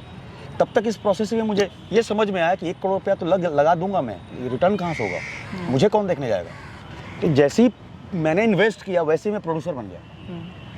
और प्रोड्यूसर बनते ही जो एक एक्टर तो था ही मैं, जो आर्ट की बात करते हैं हम, दूसरा सेक्शन आ गया बाजार की बात। प्रोड्यूसर बनते ही मुझे समझ में आया कि सही में 1 करोड़ रुपया मैं अगर लगाता हूँ अपना हार्ड कोर मनी, एक कहाँ से वापस लाऊंगा मैं, मुझे तो कोई देखने नहीं आएगा। उसमें तो मनोज बाजपेयी को भी लोग देखने नहीं आते थे सिनेमा में। आज भी मनोज बाजपेयी को सिनेमा जो उनका लगता है, कहाँ लोग जाते हैं देखने, उनको OTT पे देख रहे हैं। तो सिनेमा हॉल में मुझे कौन देखने जाएगा। तो मतलब ये 10 मिनट के अंदर रिप्लेसमेंट हो गया कि अरे नहीं मैं क्यों रहूँगा, फट से मतलब मन की अपनी बात कर रहा हूँ। मैंने मनोज बाजपेयी को कास्ट करते हैं इस वाले करेक्टर, फिर लगा नहीं यार उनको भी कौन देखने जाता है। फिर लगा कि पंकज से बात करूँ क्या, पंकज मेरा चूँकि दोस्त थे और पंकज उस समय बहुत बड़े आज जो हुए हैं वो नहीं थे। मैंने कहा नहीं यार पंकज का भी मार्केट नहीं है। तो संजय मिश्रा का उस समय एक फिल्म आई थी, इंग्लिश क्या था वो, अंग्रेज़ी कुछ था उनका, भी बोल रहा हूँ मैं, हमारे दोस्त थे हरीश व्यास जी, उनकी फिल्म थी। उसने बड़ा अच्छा बिजनेस किया, 5.5-6 करोड़ का बिजनेस किया था। तो संजय मिश्रा का ये था कि संजय मिश्रा की फिल्म अगर डिस्ट्रीब्यूटर के लिए 2.5-3 करोड़ रुपया वो रिकवरी करता है, तो उनकी फिल्में लगती थी जिसमें छोटे छोटे फिल्मों में वो लीड में करते थे। तो ये चीज़ समझ में आई कि यार ये तो पैसा तो लगा दूंगा लेकिन वापस कहाँ से आएगा। तो वहाँ पे ये समझ में आया कि ये तो भाई ये जो मेरी सोच है ये काम नहीं आएगा, फेल हो जाएगा ना। 1 करोड़ रुपये लाए भी मैं अगर तो अटक जाएगा, तो क्या किया जाए। फिर धीरे धीरे रियलाइजेशन हुआ कि यार मेरी तरह बहुत सारे लोग हैं जो ऐसे ही तरस रहे हैं, जिनका समय, मुझे समय सबसे गंदा लगता है, टाइम का लॉस होना, कभी वापस नहीं लौट सकता है। तो ये चीज़ हुआ, फील हुआ कि यार क्यों ना एक इनिशिएटिव लिया जाए, मेरी अपनी भाषा है भोजपुरी, उसके लिए क्यों ना काम किया जाए। धीरे धीरे बातें दिमाग में आने लगी। फिर मैंने एक इनिशिएटिव लिया, अम्बा नाम से मैंने एक आंदोलन शुरू किया, अश्लीलता मुक्त भोजपुरी एसोसिएशन। और मुझे ये समझ में आया कि चूँकि मैं साइकोलॉजी का आदमी हूँ, व्यवहारिक आदमी हूँ, 2+2=4 क्या होता है ये समझ में आती है मुझे। तो मुझे ये समझ में आया कि प्रॉब्लम क्या है भोजपुरी की और सोल्यूशन क्या है। तो प्रॉब्लम मुझे ये लगा कि अनुपात का प्रॉब्लम है, अश्लीलता का अनुपात ज़्यादा है, श्लीलता का अनुपात कम है। ये अनुपात बैलेंस हो जाएगा तो सब ठीक हो जाएगा, बाकी जितनी अपनी जिसको जो कहना है कहे। तो ये वो का अनुपात कैसे बराबर होगा। अब उस समय हम लोग चलाते थे तो आप टाइप करोगे भोजपुरी तो निकलेगा सर से 1 महीना में 50-60 अपलोड होता है अश्लील, और श्लील 1 महीना में 2 भी, मतलब उस समय अभी भी नहीं होता होगा, 10 भी नहीं होते होंगे। नहीं, तो ये बैलेंस होगा तो ही बैलेंस होगा। तो ये बैलेंस करेगा कौन, प्रोडक्ट, हमको प्रोडक्ट की संख्या बढ़ानी पड़ेगी। तो प्रोडक्ट की संख्या बढ़ाएगा कौन, मेकर्स। तो मेकर्स आएगा कहाँ से, पैदा करना पड़ेगा। तब मैंने वहाँ से सिनेमा के खेती नाम का एक आंदोलन शुरू किया, जिसमें डायरेक्टर बनाने की प्रक्रिया शुरू हुई। आज 52 लड़के भी हों, पिछले 3-4 साल से मैं इस पर होल्ड करके रखा है, काम नहीं हो रहा है लॉकडाउन के बाद से। तो ये 52 लड़के हैं जो डायरेक्टर मतलब ज़ीरो से शुरू करके आज अवार्ड विनिंग फिल्म्स बना रहे हैं, शॉर्ट फिल्म्स बना रहे हैं। फिर दूसरा शुरू किया मैंने लफोक, let's farm our own cinema. ये वो था जहाँ पे हम बचपन से सुनते आए हैं, हर चीज़ के लिए हर आदमी रिलेट करेगा, किसी भी फील्ड का आदमी हो, कि पैसा थोड़ा आ जाए ना तो मैं ये शुरू करूँगा, पैसा आ जाए तो फिल्म बना दूंगा, पैसा आया तो गाना मेरा निकल जाएगा, पैसा आ जाए तो मैं नाटक कर लूँगा, पैसा आएगा तो मैं अपना स्टूडियो बना लूँगा, तो पैसा आ जाएगा तो ये करूँगा। तो ये पैसे के चक्कर में पता नहीं कितना समय निकल जाता है, आता है कि नहीं आता पता नहीं है। तो लफोक ये था कि पैसे की कमी की वजह से काम ना रुके, प्रोडक्ट बन जाए। ये वो है, ऐसा नहीं कि पैसा आज मेरे पास नहीं है। अभी हमने जो फिल्म किया इसमें मेरा कितना गया, 20,000 रुपया खर्च नहीं हुआ, लिक्विड मनी। अगर ये 20,000 भी नहीं होता तो भी ये फिल्म बनती और आप गवाह हैं जो अभी हमने अपने साथ में काम किया। तो ये वो है लफोक जहाँ पे पैसे को साइड में रखना है, हमारे जेब में है या नहीं दैट इज नॉट इम्पॉर्टेंट, इसके बिना ही बनाना है। तो बिना कैसे बनाएंगे, आपको एक बंच ऑफ टीम चाहिए, उस तरह के लोग चाहिए जिनके अंदर जज्बात हो। ये सारे टीम होंगे, जैसे नाटक करते हैं हम लोग वैसे सिनेमा बनाएंगे, और जब फिल्म बिकेगी तो हम सबको पैसा दे देंगे। तो पैसे का जो इंतज़ार होता है कि आएगा तब बनाएंगे, इसको ये ब्रेक करना है मुझे। तो बहुत कर चुका हूँ, एक गवाह तो आप ही है जो हमने कल ही परसों ख़त्म की फिल्म। तो ये 2 इनिशिएटिव मेरा चल रहा है, let's farm our own cinema, हम अपना मिल के फिल्म बनाएंगे, हमारा कंट्रीब्यूशन होगा, हमारा योगदान होगा अपने हिस्से का। आपकी तरफ से जैसे माइक आया, ये आया, आप आए स्वयं, ये आपका कंट्रीब्यूशन है। जो बजट बनेगा इसका, अगर यही हायर कहीं करता मैं, अगर साउंड आपसे लिया मैंने, तो ये साउंड मार्केट से अगर लेता मैं तो उसका कुछ बजट बनता ना, देना पड़ता उसको। तो यहाँ आपको भी दिया जाएगा, बट बाद में। तो ये एक पूरी प्रोसेसिंग है। दूसरा है सिनेमा की खेती, जिनको सिनेमा वगैरह में कुछ करने का मन है या कुछ समझ में नहीं आ रहा करना क्या है, बनाए कि नहीं बनाए, कैसे फिल्म बनाई जाती है, शॉर्ट फिल्म बनाई जाती है, वो लोग संपर्क कर सकते हैं, उनको गाइड दिया जाएगा। और ये बढ़ते आज के डेट में एक बड़ा प्लेटफॉर्म खड़ा हो चुका है।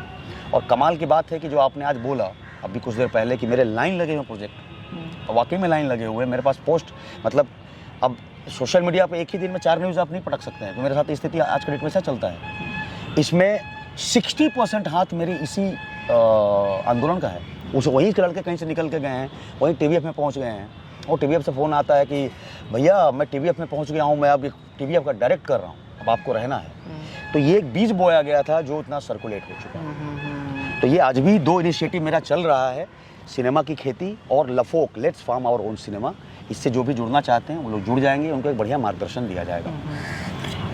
एक और बात भैया, बहुत सारे जो न्यू कमर एक्टर हैं, आर्टिस्ट हैं, हाँ, उनका एक सवाल होता है, बहुत सारा अभी आप तो एक मुकाम पे हैं और आप उनको गाइड करने के लिए भी तैयार हैं, as a tutor, as a guide. Yes. लेकिन जो स्टार्ट करता है बंदा, जो किसी गांव सुदूर क्षेत्र से आता है, ठीक है, वो वहाँ से उसकी जो बॉम्बे की जर्नी होती है, तो मेनली बॉम्बे में स्ट्रगल, किस तरह का स्ट्रगल होता है, कितना समय लगता है, या फिर एक एक्टर को तैयार की जर्नी है, तैयारी की जो जर्नी है, इस पे थोड़ी चर्चा की जाए, क्योंकि ये बहुत मतलब बहुत बड़ा मुद्दा है ये। देखिए, मुद्दा तो आपने अभी मेरे अनुसार 3 बातें कह दी, 3 पॉइंट्स। हाँ। तो तीनों पॉइंट बहुत बड़ा है अपने आप में, बहुत ही बड़ा है। गांव का एक आदमी जो बॉम्बे तक का सोचना जाना, क्या वहाँ समय और क्या लगेगा, सारी चीज़ें। तो पहले जो बात है वो तो मैं ये कहूँगा कि ये आज के जो बात में ये प्रॉब्लम ही सॉल्व हो चुकी है, क्योंकि सब कुछ ऑनलाइन हो चुका है। आज बहुत ज़रूरी नहीं है कि आपको फिल्म में या दुनिया में कुछ भी काम करना, उसके लिए बॉम्बे रहना ज़रूरी है। कोई ज़रूरी नहीं है। बॉम्बे रहना इसलिए ज़रूरी है क्योंकि वहाँ पे काम हो रहा है, तो वहाँ पे आप रहें। बट ये नहीं है कि अब बॉम्बे जो नहीं जाएगा वो फिल्म में काम नहीं करेगा, बॉलीवुड में काम नहीं कर सकता है।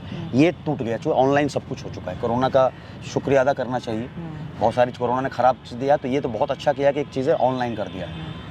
तो किसी भी एक्टर को बॉम्बे जाके रहना ही ज़रूरी नहीं है। आप यहीं रह के आप कीजिए, कांटेक्ट कीजिए, ऑनलाइन फ़ोटो भेजिए, ऑनलाइन ऑडिशन होता है, ऑनलाइन मीटिंग होती है, ऑनलाइन सब कुछ हो रहा है। तो ये बहुत बड़ी समस्या नहीं है। दूसरी बात है कि क्या समय लगेगा और क्या समीकरण है, क्या परिभाषा है, क्या सूत्र है, ये मुझे 23 साल में पता नहीं चलता है। तो ऐसा कोई मेरे अनुसार कोई रास्ता नहीं है कि अगर ऐसे अप्लाई करें तो काम हो जाएगा या ऐसे अप्लाई करें तो काम हो जाएगा। मुझे नहीं लगता ऐसा कोई है। वो जाके एक्सपेरिमेंट करता रहना पड़ेगा कि ऐसे हो रहा है क्या, ऐसे हो रहा है क्या, ऐसे हो रहा है क्या, ऐसे हो रहा है क्या। वो बार बार लगे कर रहना पड़ेगा। कितना समय तो कोई नहीं बता सकता। बॉम्बे में तीसरा है हाँ कि पेशेंस बहुत ज़रूरी है। बिना पेशेंस से कुछ नहीं होगा लाइफ में, किसी भी काम में। एजुकेशन की ज़रूरत है, मुझे ज़रूरत है कि बहुत एजुकेशन, आज के डेट में नया जनरेशन एजुकेटेड जनरेशन आ रहा है। हर जैसे जो लोग होता है वैसे लोग को चाहते हैं। तो आज जहाँ बढ़िया फिल्में बन रही हैं, जो गुड फिल्म्स बन रही हैं इंडिया में, तो गुड फिल्म के पीछे ये जो न्यू जनरेशन है आज के, अगर आपको ध्यान होगा 80 के टाइम में प्रोड्यूसर्स पहनते थे वाइट जूता, white pant, white colour, white shirt वगैरह। आज के डेट में आपको कोई प्रोड्यूसर नहीं मिलता है वैसा। ये सब पढ़े लिखे लोग आ रहे हैं। तो पढ़े लिखे लोग को ही अपनी टीम बना रहे हैं। तो अच्छे जगह काम करना है तो एजुकेशन बहुत ज़रूरी है। पेरेंट्स का साथ बहुत ज़रूरी है, इसलिए क्योंकि किसी का भी साथ बुरे वक्त में काम आता है। अच्छे वक्त में सब आपके साथ है, बुरे वक्त में जब आप टूटते हैं उस समय सहारे की ज़रूरत होती है, मेंटल सहारे की ज़रूरत होती है। और एक बात मान के चले हम सब के सब, हम जैसे ही घर छोड़ के निकलते हैं, चाहे वो गरीब का घर हो, चाहे बहुत बड़ा आदमी का घर हो, वो जैसे ही अपना घर छोड़ के निकलता है तो सारी सुविधाएं छोड़ के निकलता है। तो बाहर जाते ही तकलीफ़ों की दुनिया में ही जाता है, वो समस्याओं की दुनिया में जाता है। उसको जूझना ही पड़ेगा, उठने के लिए, सोने के लिए, खाने के लिए, खाना बनाने के लिए, हर तरह की चीज़ों से उसको जूझना पड़ेगा। तो उसमें अगर पेरेंट्स का साथ रहेगा, जब आप टूटते हैं, जब आपका बुरा वक्त आता है, और आएगा ही आएगा बिकॉज आप घर से बाहर हैं, तो इनका साथ बहुत ज़रूरी है। और जो आप काम करने जा रहे हैं, यानी कि आप जा रहे हैं एक्टिंग करने के लिए, तो एक्टिंग करने कहाँ जा रहे हैं? बॉलीवुड में जा रहे हैं। बॉलीवुड में देखिए तो सही कि किस लेवल पे काम हो रहा है। हम तो कहने को कह देते हैं, अरे यार मनोज वाजपेयी क्या एक्टर है, लेकिन ये भूल जाते हैं कि जब उसके सामने आप खड़े होंगे तो उसके लिए आपको अपनी मेहनत करनी पड़ेगी, नहीं तो आपका कास्टिंग ही नहीं होगा। आपसे जो मजबूत होगा उसको मनोज वाजपेयी के सामने खड़ा किया जाएगा। तो ये हम भूल जाते हैं कि चाहना और चाहने के लिए उतना बलशाली युवक योद्धा बनना बहुत ज़रूरी है। तो ये भूले नहीं तो बहुत कष्ट होगा, बिकॉज आपको लगेगा कि मेरा हो क्यों नहीं रहा है।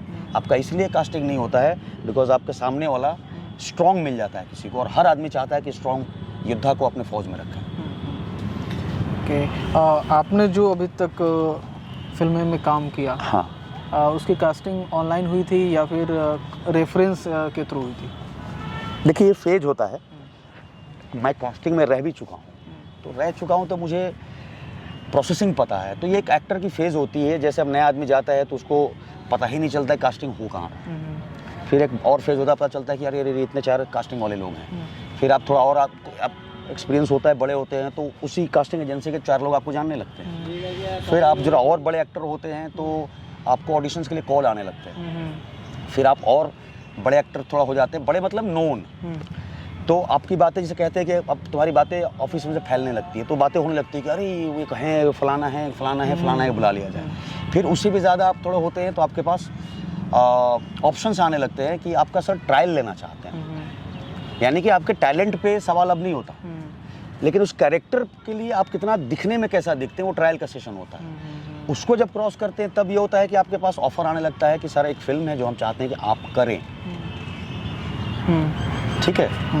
और उसके बाद का जो होता है कि सर ये बनाई गई आपके लिए सर, या आप ही करेंगे इसको और कोई करेगा ही नहीं। ये सारे फेजेस हैं। तो मैं अभी उस फेज़ में हूँ कि कुछ प्रोडक्शंस, कुछ प्रोजेक्ट में मुझे ट्रायल किया जाता है, और मैक्सिमम आज के डेट में मुझे उसमें मैं अभी क्रॉस कर चुका हूँ कि मेरे पास ऑफ़र आ रहे हैं और मुझे चूज़ करना है कि ये करना है कि नहीं करना है। तो इसमें ऑनलाइन जब से हो गया है तब से कई सारे मीटिंग्स ऑनलाइन भी होता है मेरा, लेकिन अभी ऑडिशंस वगैरह से मैं ऊपर हो चुका हूँ, ठीक है। और उसके पहले जब ऑनलाइन की व्यवस्था नहीं थी तो जा के ऑफिस टू ऑफिस मिलना पड़ता था। आज के डेट में ऑफिस में कोई मिलता ही नहीं कास्टिंग डायरेक्टर, तो बॉम्बे जाके कास्टिंग डायरेक्टर से मिलने की जो समझ है किसी को वो हो ही नहीं रहा है। तो आप यहाँ भी रह के कर सकते हैं काम, मतलब मेरा ही कहना है। एक्टर्स जो अपनी तैयारी कर रहा होता है, एक एक्टर को किन किन चीज़ों पे वर्कआउट करना चाहिए? क्योंकि बिना तैयार हुए अगर हम जाते हैं किसी प्रोडक्शन में तो फिर जाने का भी कोई मतलब नहीं होता है। Time wasting, money wasting, everything waste. Yes. तो उस एक्टर का जो प्रिपरेशन है वो कैसा होना चाहिए, किस तरह का होना चाहिए, किस लेवल का होना चाहिए, इस पे थोड़ी चर्चा की जाए भैया। देखिए, मेरी समझ ये है कि हर एक आदमी को या आर्टिस्ट को पता होना चाहिए, अगर नहीं है तो करे, कि वो क्या करना चाहता है ऑन स्क्रीन। वो क्या करना चाहता है, सबको होता है ना भाई ऑन स्क्रीन आप क्या करना। जैसे मान लीजिए मैं आपसे पूछूं कि आप ऑन स्क्रीन क्या करना चाहते हैं, तो आप बोलेंगे कि भाई ऑन स्क्रीन हम हीरो बनेंगे। तो कौन सी फिल्म का हीरो बनेंगे आप? हीरो मतलब लीड रोल करना, मनोज वाजपेयी टाइप का हीरो बनना है, कि नवाज टाइप का हीरो बनना है, कि आप सलमान खान टाइप का हीरो बनना है, कि शाहरुख खान टाइप का हीरो बनना है, कि रणबीर कपूर बनना है, कि परेश रावल बनना है, क्या बनना है? तो ये सबसे पहले ज़रूरी है क्लियर होना। और जैसे ही ये क्लियर होगा तो उसकी जो जो रिक्वायरमेंट होगी आपको करना ही पड़ेगा। अब आपको बनना है सलमान खान, तो सलमान खान की रिक्वायरमेंट पूरी करनी पड़ेगी। आपको नवाज बनना है तो उस लेवल पे आपको क्राफ्ट में जाना पड़ेगा। मनोज वाजपेयी बनना है तो आपको क्राफ्ट में घुसना पड़ेगा। आपको सलमान खान बनना है तो क्राफ्ट कम भी चलेगा। आपको टाइगर श्रॉफ बनना है तो टाइगर श्रॉफ की भी मेहनत कम नहीं है। उसको पता है कि उसको क्या बनना है। उसका क्राफ्ट एक्टिंग है ही नहीं, उसका क्राफ्ट फिजिक है, एक्शन है। वो जितना मेहनत करता है अपने एक्शन और बॉडी पे, उतना शायद कोई, मुझे नहीं लगता कि कोई एक्टर अपने क्राफ्ट पे मेहनत करता है। एवरी डे लगा रहता है। तो मुझे लगता है कि इसका सबसे आसान आंसर ये होगा कि हम स्क्रीन पे किस तरह का रोल करना चाहते हैं, उस रोल की जो डिमांड है उसको फुलफिल करना ही पड़ेगा। ये आपकी मेहनत है। और वैसे एक एक्टर को एजुकेशन के तौर पे देखा जाए तो वो कितना शिक्षित होना ज़रूरी है? अगर कोई पूछे, अगर उसके मन में सवाल हो कि बहुत सारे लोग होते हैं कि मैं ग्रेजुएट तो हूँ लेकिन ना मुझे थिएटर की समझ है, ना मुझे क्राफ्ट की समझ है, ना मुझे सब टेक्स्ट की समझ है। तो ये इस पैमाने पर देखा जाए तो एक एक्टर को किस तरह से अपने आप को तैयार करना चाहिए, एक्टर प्रिपरेशन? देखिए, शिक्षा और अशिक्षा का मेरा जो समझ है, दो मतलब इसके क्या फ़र्क है दोनों में। शिक्षित आदमी के पास बहुत सवाल होता है और शिक्षित आदमी के पास सवाल नहीं। शिक्षित आदमी के पास बहुत सारे ऑप्शंस होते हैं। जैसे कि यहाँ पे आग लग गया, किसी के घर में आग लग गया, तो वहाँ पे अगर दो आदमी है तो एक अशिक्षित है और एक शिक्षित है। तो जो अशिक्षित है वो बताएगा कि अरे इसको पानी से बुझा सकते हैं, अरे इसको ऐसे कर दो, इसको ऐसे कर दो। शिक्षित आदमी उसका कम से कम 6 ऑप्शन बताएगा। इसको बोरा भी डाल सकते हैं, कंबल भी डाल सकते हैं, पहले भागो यहाँ से, उसको पानी तो मत, पानी डालना ही नहीं चाहिए। तो शिक्षा का मतलब होता है क्या? ऑप्शन देगा, विकल्प देगा।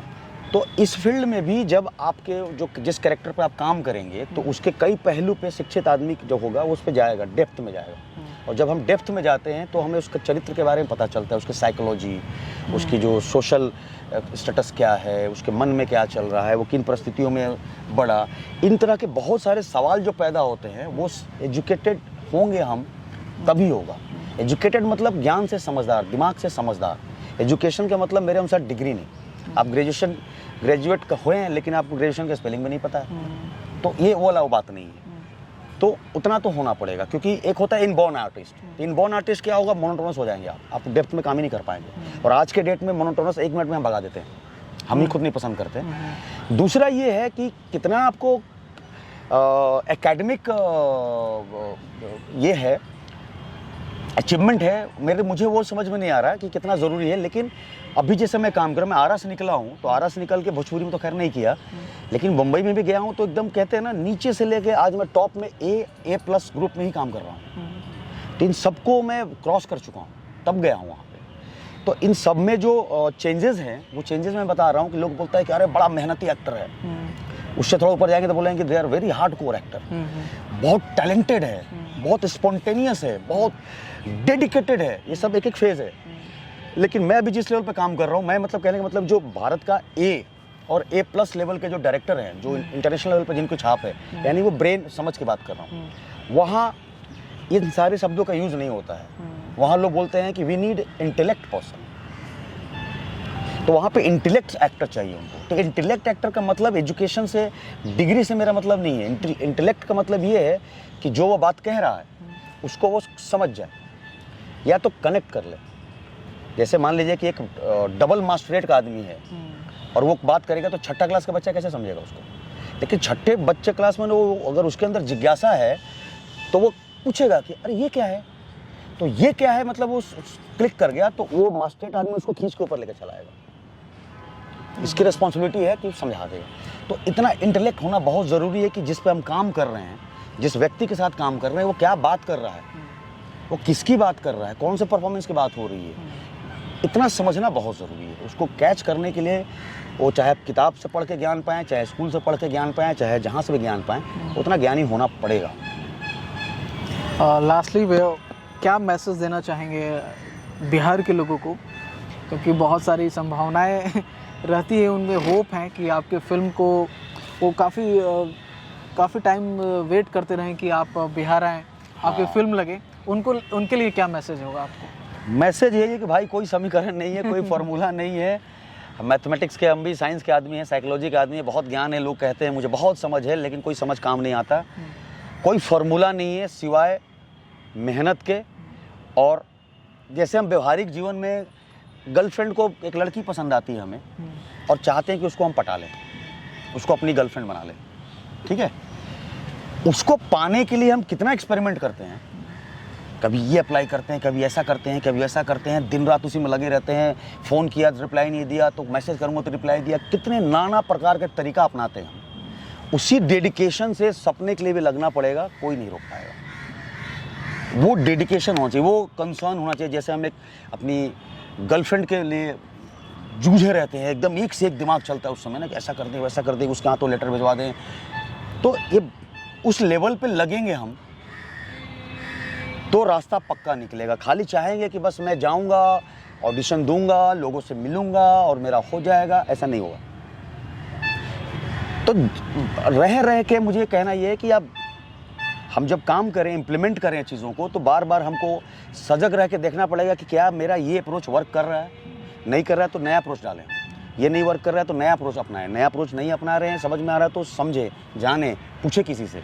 कि बार बार हमको अप्लाई करना पड़ेगा कि देखते हैं कौन सा क्लिक कर। कहते हैं ना जैसे एक पासवर्ड की ज़रूरत है, जब तक पासवर्ड मिलेगा नहीं तब तक खुलेगा नहीं। तो हम पासवर्ड आप देते रहेंगे तो कभी एक ही पासवर्ड को लेकर 20 साल तक नहीं देना है, नया नया पासवर्ड कुछ कुछ मारते रहते हैं हम लोग ना। तो इस तरह के विभिन्न प्रकार से हमको एक्सपेरिमेंट करना पड़ेगा। सबके अपने तरीके हैं। मैं बन रहा हूँ एक्टर किसी और तरीके से, शाहरुख खान ने अपने लेवल पे मेहनत किया होगा, वो बने होंगे।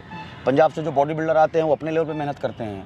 जो फैशन डिजाइनिंग से मॉडलर आते हैं वो भी हीरो, जॉन इब्राहिम भी हीरो हैं, उनकी अपनी चीज़ें होंगी। ऐसा नहीं जॉन इब्राहिम आया और बन गया, उसने भी स्ट्रगल किया है, उसने भी स्ट्रगल किया होगा। तो ये कोई फॉर्मूला एक नहीं है। तो जितने आसानी से मैं स्पेशली अपने बिहार के भाइयों को कहूँगा, क्योंकि मैं भी यहीं का हूँ, यहाँ की मैं साइकोलॉजी को जानता हूँ, यहाँ के मेंटलिटी को जानता हूँ और मैं इसी पे काम भी कर रहा हूँ। दोनों मेरा इनिशिएटिव है, सिनेमा की खेती और वो। तो मैं बिल्कुल बहुत ही गंभीरता से कहूँगा, जितने हल्के में हम लोग ले लेते हैं, अपने चाह लेते हैं, जितने हल्के में सपना पाल लेते हैं, उतना हल्का व्यवहारिक रूप में बिल्कुल नहीं है। मेहनत करना ही पड़ेगा। तो पहले से अगर हमको क्लियर होकर जाए कि हमको वहाँ जाके मुंबई में चाहे सपना पालने में खूब मेहनत करना है, तो ये आपको मान के जाना पड़ेगा कि खूब मेहनत करना पड़ेगा। तो आप खूब करेंगे, पता चला कि बस गया और हो जाएगा, अरे 6 महीना में तो हो जाता है। तो ऐसे लोगों को तकलीफ होती है, वो लोग डिप्रेशन में जाते हैं, कॉम्प्लेक्स उनको होगा, फ्रस्ट्रेशन होगा, सुसाइड की स्थिति आएगी, घर परिवार से कटेंगे। उसके चक्कर में 4 आस पड़ोस के लोग और भी होंगे जो बोलेंगे देखो भी गया था फिल्म में, पगला गया साला, तुम जाके पगलाओगे। तो इतनी चीज़ें एक छोटी सी चीज़ के चक्कर में अपने साथ समाज का भी हम गलत कर रहे हैं। तो हल्के में हम लोग ना लें, हर चीज़ को ठेंगे पे लेने की जो हमारी आदत है उसको छोड़ें और व्यवहारिक रूप से गंभीरता से जितनी रिक्वायरमेंट है आपकी चाहत की, उतना पूरा करना पड़ेगा। कुछ रैपिड फायर सवाल होंगे। यस। बहुत तेज़ी से। आपके फेवरेट अभिनेता कौन है? कमल हसन। कमल हसन। फेवरेट अभिनेत्री? बहुत लोग हैं। कमर्शियल? अच्छा, मतलब नहीं, मतलब एक नाम लेना मुश्किल हो रहा है। हाँ, कंपटीशन बहुत ज़्यादा है। पसंद है बहुत सारे लोग। किस आज की अगर बात करें तो Alia Bhatt. Alia Bhatt. Being actor? Yes. Okay. Being a performer? Being a performer. Yes. किस तरह के रोल आप करना ज़्यादा पसंद करते हैं, जिसमें कि अभी तक नहीं मिला हो या फिर आप कर चुके हैं और बार बार उस तरह के रोल करना चाहिए? अभी तक मिला ही नहीं। वो कौन सा रोल होगा? एक नॉर्मल एक जो लीड कैरेक्टर्स होते हैं जिसमें डिफरेंट टाइप ऑफ कैरेक्टर, एक सोसाइटी जो फिल्म में जो मैं कर रहा हूँ वो मुझे पसंद है। सुकून कैसे मिलता है सबसे ज़्यादा? सुकून सबसे ज़्यादा अपना काम करके। अच्छा, बेहतरीन अगर प्लेस की बात करूँ तो आप तो पूरा भारत घूमते हैं जी। फिल्मों के सिलसिले में। जी। सबसे बेहतरीन सिटी कौन सी लगी आपको? बनारस। मुझे ज़्यादा नेटवर्क मुझे मिलता है वहाँ। बनारस? जी। अच्छा। और कल्चर की बात करें, कल्चर में सबसे ज़्यादा कौन सा राज्य पसंद है आपको? देखिए बहुत सारे हैं, लेकिन मेरी धारणा भी कुछ दिन पहले ख़त्म हुई है। मुंबई में एक वर्सोवा करके जगह है, वर्सोवा में वर्सोवा विलेज है। वो कोली लोगों का जगह है। कोली जो मछली मारते हैं, वो सबसे पुरानी पीढ़ी है, मछुआरा जिसको बोलते हैं, वहाँ कोली पीढ़ी कहते हैं। तो उन्हीं का गाँव है। मैं बहुत घुमक्कड़ हूँ, लेकिन अगर मैं कल्चर पे अगर बुक लिखूँगा तो उस कोली समाज पे लिखूँगा। इतना कल्चर्ड मैंने देखा ही नहीं आज तक, इतने कल्चर्ड लोग हैं वो। ऐसा क्या है वहाँ पे? सब कुछ है। मतलब पूजा भी कल्चर से होता है, बातचीत भी कल्चर्ड है वहाँ पे। रात भर दारू पीते हैं, आपको सुबह 6 बजे पता भी नहीं चलेगा कि यहाँ पे दारू पिया गया है। लड़ाई नहीं होती है। अगर पूजा होता है तो आपको लगेगा कि पूजा किया जा रहा है। हमारे यहाँ तो बनावटी दिखता है सब। तो इतना कल्चर्ड मैंने आज तक नहीं देखा है उस शहर गांव में। आज तक मैं पिछले 1 साल से मैंने एक वर्कशॉप रखा है, अपना रूम ले रखा है वहीं पर रिहर्सल करने का।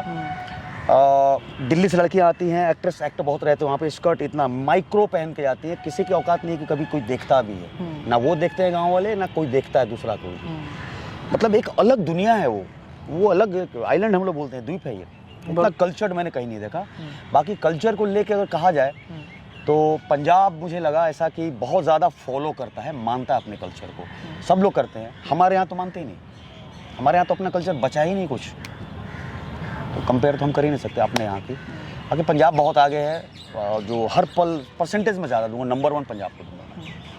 मुंबई की सबसे खास चीज़ क्या लगी आपको? मुंबई ज़िंदगी है। मुंबई में जो जीना सीख गया, या मुंबई में जो टिक गया है कुछ साल और जीना सीख गया, तो फिर कहीं भी जी सकता है। बहुत ब्यूटीफुल सिटी है, बहुत सिक्योर, सबसे बेटर। इतना सिक्योर सिटी मैंने आज तक कहीं नहीं देखा। मैं यहाँ से सिक्योर रहता हूँ। मेरी वाइफ अगर 3 बजे रात को भी कहती है कि मैं आ रही बांद्रा से, और बांद्रा मतलब मान लीजिए कि 28 किलोमीटर दूर है, तो मैं आराम से फिर सो जाऊँगा। इतना सिक्योरिटी है मुंबई में, बहुत सिक्योर है मुंबई, बहुत मतलब बहुत सिक्योर है। अभी आप देख रहे थे सत्यकाम आनंद को। आपको ये बताइए कि ये पॉडकास्ट एपिसोड जो है कैसी लगी, और हो सकता है कि इसमें आपके जो सवाल होंगे उसके सारे आंसर आपको मिल गए होंगे। बहुत सारे ऐसी चीज़ों का भी हमने जिक्र किया जो आज के पहले सर ने कभी जिक्र नहीं किया होगा, बहुत कम ये। और ऐसी प्लेस पे हम लोग एक्सप्लोर कर रहे हैं, जैसे देखिए आप देख रहे हैं ना, बहुत ही रॉ चीज़ें हैं, ठीक है ना। ऐसे हो सकता है ना कि बड़े बड़े चैनलों में आप देखते होंगे कि सोफे लगे हुए हैं, तो एकदम तामझाम ज़्यादा होता है, बातें। हमारे पास जो है देखिए बगल में आपको चींटियाँ मिलेंगी जो ऊपर से गिर रही थी, पसीने से हम लोग पूरी तरह लथपथ है। पानी भी खत्म है, पानी भी खत्म है, सब कुछ यही है, लेकिन व्यवस्था बहुत टाइट है। देखिए गमछे वगैरह सब लेके आए हैं। अच्छा लग रहा है, सबसे बड़ी बात है कि गुड फील अच्छा हो रहा है। हाँ, आपको ये बताइए कैसी लगी ये वीडियो? अच्छी लगी तो शेयर कीजिएगा, सपोर्ट कीजिएगा, और अगर शेयर नहीं भी करनी हो तो कोई बात नहीं, आप कमेंट सेक्शन में अपनी राय ज़रूर दीजिएगा कि आपको ये वीडियो कैसी लगी। बहुत बहुत धन्यवाद भैया। आप क्या कहना चाहेंगे? Thank you so much. देखिए आप लोग और स्प्रेड कीजिए अच्छी बातों को, अच्छी कोशिश कर रही है, और नाम भी बड़ा अच्छा रखा है इन्होंने, तो उसका ख्याल हम लोग भी रखें कि भाई एक्सप्लोर कराया जाए लोगों को। और मैं अपनी तरफ से ये ज़रूर कहूँगा, मैं पर्सनली भी इनको जानता हूँ, ये भी अपने आप में 1 मैन आर्मी है, बहुत तरह के काम कर रहे हैं, लेकिन सारे काम के पीछे जो मुझे इनका कंसर्न दिखता है कि अपने अलावा दूसरों को भी इनके माध्यम से, इनके ज्ञान से, इनके अनुभव से कुछ फ़ायदा हो, ये मुझे बहुत अच्छा लगता है। ये मैं भी काम कर रहा हूँ, तो आप लोग भी इस चीज़ को आगे बढ़ाइए। और किसी भी तरह का अगर मुझसे कोई सवाल हो या कोई किसी भी तरह की मार्गदर्शन की ज़रूरत हो, तो आप लोग बिल्कुल इनके माध्यम से, इनके ज़रिया हम लोग एक दूसरे से मिल सकते हैं और इसको आगे बढ़ा सकते हैं। मुझे अच्छा लगेगा। एक और बात कहूँगा, कट मत करना भैया, जब आपसे पहली मुलाकात हुई थी हमारी, शायद आपने मीटअप रखा था। हाँ, अब मीटअप में मिले थे, मैं अपनी टीम के साथ आया हुआ था, बहुत सारे लोग थे, डायरी भी मिला था मुझे। हाँ, डायरी भी हमारी टीम ने और मतलब उस लड़की थी, हाँ तो मिला था। हाँ, बॉम्बे में ही है वो। अच्छा, सिन्नी हाँ, काम कर रही, बरसों सिमी नाम है उनका। हाँ, सिमी मेरी वाइफ का नाम है। अच्छा, क्या कौन सी? तो वो बॉम्बे में ही है, वो लोग उसकी टीम काम वहाँ पे वो लोग काम कर रहे हैं। उसके बाद बहुत गैप है, उसके बाद अच्छा खासा गैप रहा। अच्छा खासा गैप रहा, लेकिन हम लोग फेसबुक से कनेक्ट रहे। अब मैं पर्सनली बताऊं, मुझे लगा ना कि मतलब स्टार्टिंग के बाद कि शायद भैया टाइम देंगे या नहीं देंगे। मतलब यहाँ पे जो लोग ईगो है ना, ईगो तो नहीं है। हाँ, एक्चुअली क्या है ना कि मैं विवाह हूँ। आप जिस माहौल में रह रहे हैं, ऐसी बातें आना दिमाग में जायज़ है। हाँ, मतलब कि शायद स्वाभाविक है, कभी बात होगी कि नहीं होगी, या फिर बहुत सारी फिल्में मिल गई हैं तो फिर हम लोग बदल गए हों, रिस्पॉन्स भी नहीं मिलेगा। लेकिन ऐसा नहीं हुआ। हाँ, लेकिन जब मैं मिला, पर्सनली कभी काम नहीं किया था हम लोगों ने, लेकिन वाकई में बताना चाहूँगा आप लोगों को, जब हम लोगों ने काम किया, रियली मतलब अप्रिशिएट, मतलब क्या बोलूँ मैं बहुत ही इंस्पायर हुआ। कमाल की एनर्जी, मतलब 10 से 11 घंटे कंटिन्यू शूट किया हम लोगों ने। यस। और थोड़ा सा भी नहीं लगा, क्योंकि मैं भी काफ़ी, मैं जब मुझे एक्टिंग, थिएटर, ये सब से इतना ज़्यादा मैं डेप्थ से मैं पैशनेट हूँ काम के प्रति, कि मुझे भी 10 घंटे का कब बीते पता भी नहीं चला। और एनर्जी कभी भी लो मैंने नहीं देखा, इतनी चार्ज। लो इसलिए क्योंकि वेस्ट नहीं हो रहा है। हाँ, चिढ़ने में, गुस्सा होने में, चिल्लाने में वेस्ट ही नहीं कर रहे हैं एनर्जी, तो कहाँ से लो होगा। कमाल का। और सारे एक्टर जो, और भैया ने उस दिन कहा लास्ट में जब हम लोग पैकअप कर रहे थे फिल्म का, कि बिहार के लोगों में धारणा थी या यहाँ पे कि कोई टाइम पे नहीं आता है, बिल्कुल आपने है, कहा है बिल्कुल लास्ट में, लेकिन ऑल एक्टर्स अवेलेबल। देखिए मेरे जैसे आप लोग से भी जुड़े हैं, तो मुझसे भी बहुत सारे लोग जुड़े हैं जो बिहार से ही हैं, जो बाहर भी रहते हैं। जैसे बिहार के जो है आपसे जुड़े हैं, तो हमसे भी जुड़े होंगे। बिहार के कई जिले हैं, हो सकता है शायद आप लोग ही जुड़े होंगे, हमसे जुड़े हैं। बहुत सारे लोग बिहार से आते हैं शूटिंग करने, कुछ करने के लिए, बिहारी। सबसे आप नहीं जुड़े होंगे, लेकिन लगभग सबसे हम जुड़े हैं। तो इन सारे लोगों का जो एक धारणा मेरे पास आज तक आया है कि बिहार में क्या क्या प्रॉब्लम है, तो वो प्रॉब्लम में बहुत सारी प्रॉब्लम थी। टाइम पे नहीं आना आर्टिस्ट का, कुछ भी कह देना लेकिन साला टाइम पे आएगा नहीं। झोंक झांक करते रहना, ये करना वो करना, मतलब सुना है खूब, और मुझे अखंड बिलीव था, और आप तो सब गवाह हैं। मेरे साथ, मैंने अब यहाँ भी बोल रहा हूँ, हर जगह इंटरव्यू में बोला है, ये मेरे साथ नहीं हुआ। तो मैं ये कहूँगा कि भाई मुझसे कोई बोले कि पूरे बिहार के लोग ऐसे ही हैं, तो मैं बिल्कुल सामने खड़ा होकर तलवार से काट दूंगा उनको। बिकॉज मेरे टीम में एक भी ऐसा आदमी नहीं है जो ऑन टाइम नहीं है। किसी को मुझे कहना नहीं पड़ा कि भाई तुम कहाँ हो। अब कोई हमसे ही नहीं कह रहा कि अब कितना, और ठीक है। फिल्म भी इतनी शानदार बनी है, एकदम मतलब कोई टेक नहीं, वन टेक है, वन टेक एक कमाल की कोशिश की गई है। मेरे लिए बहुत कमाल नहीं है क्योंकि मैंने किया है, और जानबूझ के करने का पर्पस यही था कि टिपिकल फिल्म नहीं करनी थी यहाँ, ताकि यहाँ पे जिन लोगों के साथ मैं काम कर रहा हूँ एक नई चीज़ स्प्रेड किया जाए, ताकि उनसे अगर इंस्पायर्ड हो तो वो लोग भी इस तरह का काम करें। तो ये एक 1.5 घंटे की फिल्म है जो कुछ रियल इंसिडेंट्स में फिल्म है कि कैसे किसी भी व्यक्ति पे, हम में से कोई भी एक आदमी ऐसा हो सकता है, जैसे अभी हम लोग बैठे हुए हैं और कोई नहीं जानता, सडनली यहाँ पे कोई आदमी आए, पुलिस आए और इनको पकड़ के ले जाए, चाहे मुझे पकड़ ले और मुझे पैडलर बना दे, मुझे शराब बोले कि तुम साला शराब का धंधा करता है साला तू। अब मेरे ऊपर लग गया ये ठप्पा, अब मैं प्रूफ करते करते मर जाऊंगा, लेकिन पूरी सोसाइटी, समाज, तंत्र, सबसे 1 सेकंड में मेरा ज़िंदगी ख़त्म हो जाएगा। मैं प्रूफ ही नहीं कर पाऊंगा। घर परिवार, माँ बाप तक हम पे विश्वास नहीं करेंगे कि ये सही है। ये कई जिंदगियां बर्बाद हो रही हैं बिहार में ही, उसी पे बेस लेकर। मिस्ट्री है कहानी जो हम लोग पूरा एक्सप्लोर नहीं कर पाएंगे, तो उसी पे एक कहानी है कि कैसे एक छोटी सी घटना से, किसी और के कुछ छोटी सी लाइफ से, कैसे उस एक आदमी की सेकंड भर में पूरी ज़िंदगी तबाह हो जाती है। ये एक कहानी है, प्लॉट है, बट इसका प्रेजेंटेशन बड़ा अलग है, शूटिंग करने का तरीका थोड़ा अलग है, परफॉर्मेंस का भी तरीका अलग है। और उम्मीद है कि जैसा हमने सोचा था, मैंने अपने लेवल पर बात कर रहा हूँ, 70-80% मैंने पा लिया है जितनी मेरी समझ थी। बाकी 20-30% जो बचा है उसको हम लोग पोस्ट में डाल के उसको टनाटन करेंगे, और एक कोशिश है कि शायद कुछ लोगों को अच्छा लगे। भैया जब भी मिलते हैं तो मेरे साथ मेरी टीम में कोई ना कोई रहता ही रहता है। आप क्या फील किए एक्चुअली? यहाँ कंसर्न रहता है कि लोगों में डिसिप्लिन नहीं है, डेडिकेशन नहीं है, एनर्जी नहीं है, या फिर किन चीज़ों पे हमें वर्क करनी चाहिए? आपका गाइडेंस बहुत ज़रूरी है, क्योंकि मैं आपसे जब भी बात करता हूँ कुछ ना कुछ सीखने को मिलता है। एक्सपीरियंस है, एक्सपीरियंस बहुत कुछ कहता है। मैं चाहूँगा कि थोड़ा सा आप इस पे, मतलब मैं तो यही कहूँगा कि जैसा लीडर होता है टीम वैसी होती है। तो आप वो लीडर हैं कि आप अपने आप में बहुत डिसिप्लिन्ड आदमी हैं, आप में इतनी सारी खूबियाँ हैं, इसीलिए आप हमारे साथ जुड़े हुए हैं, ठीक है।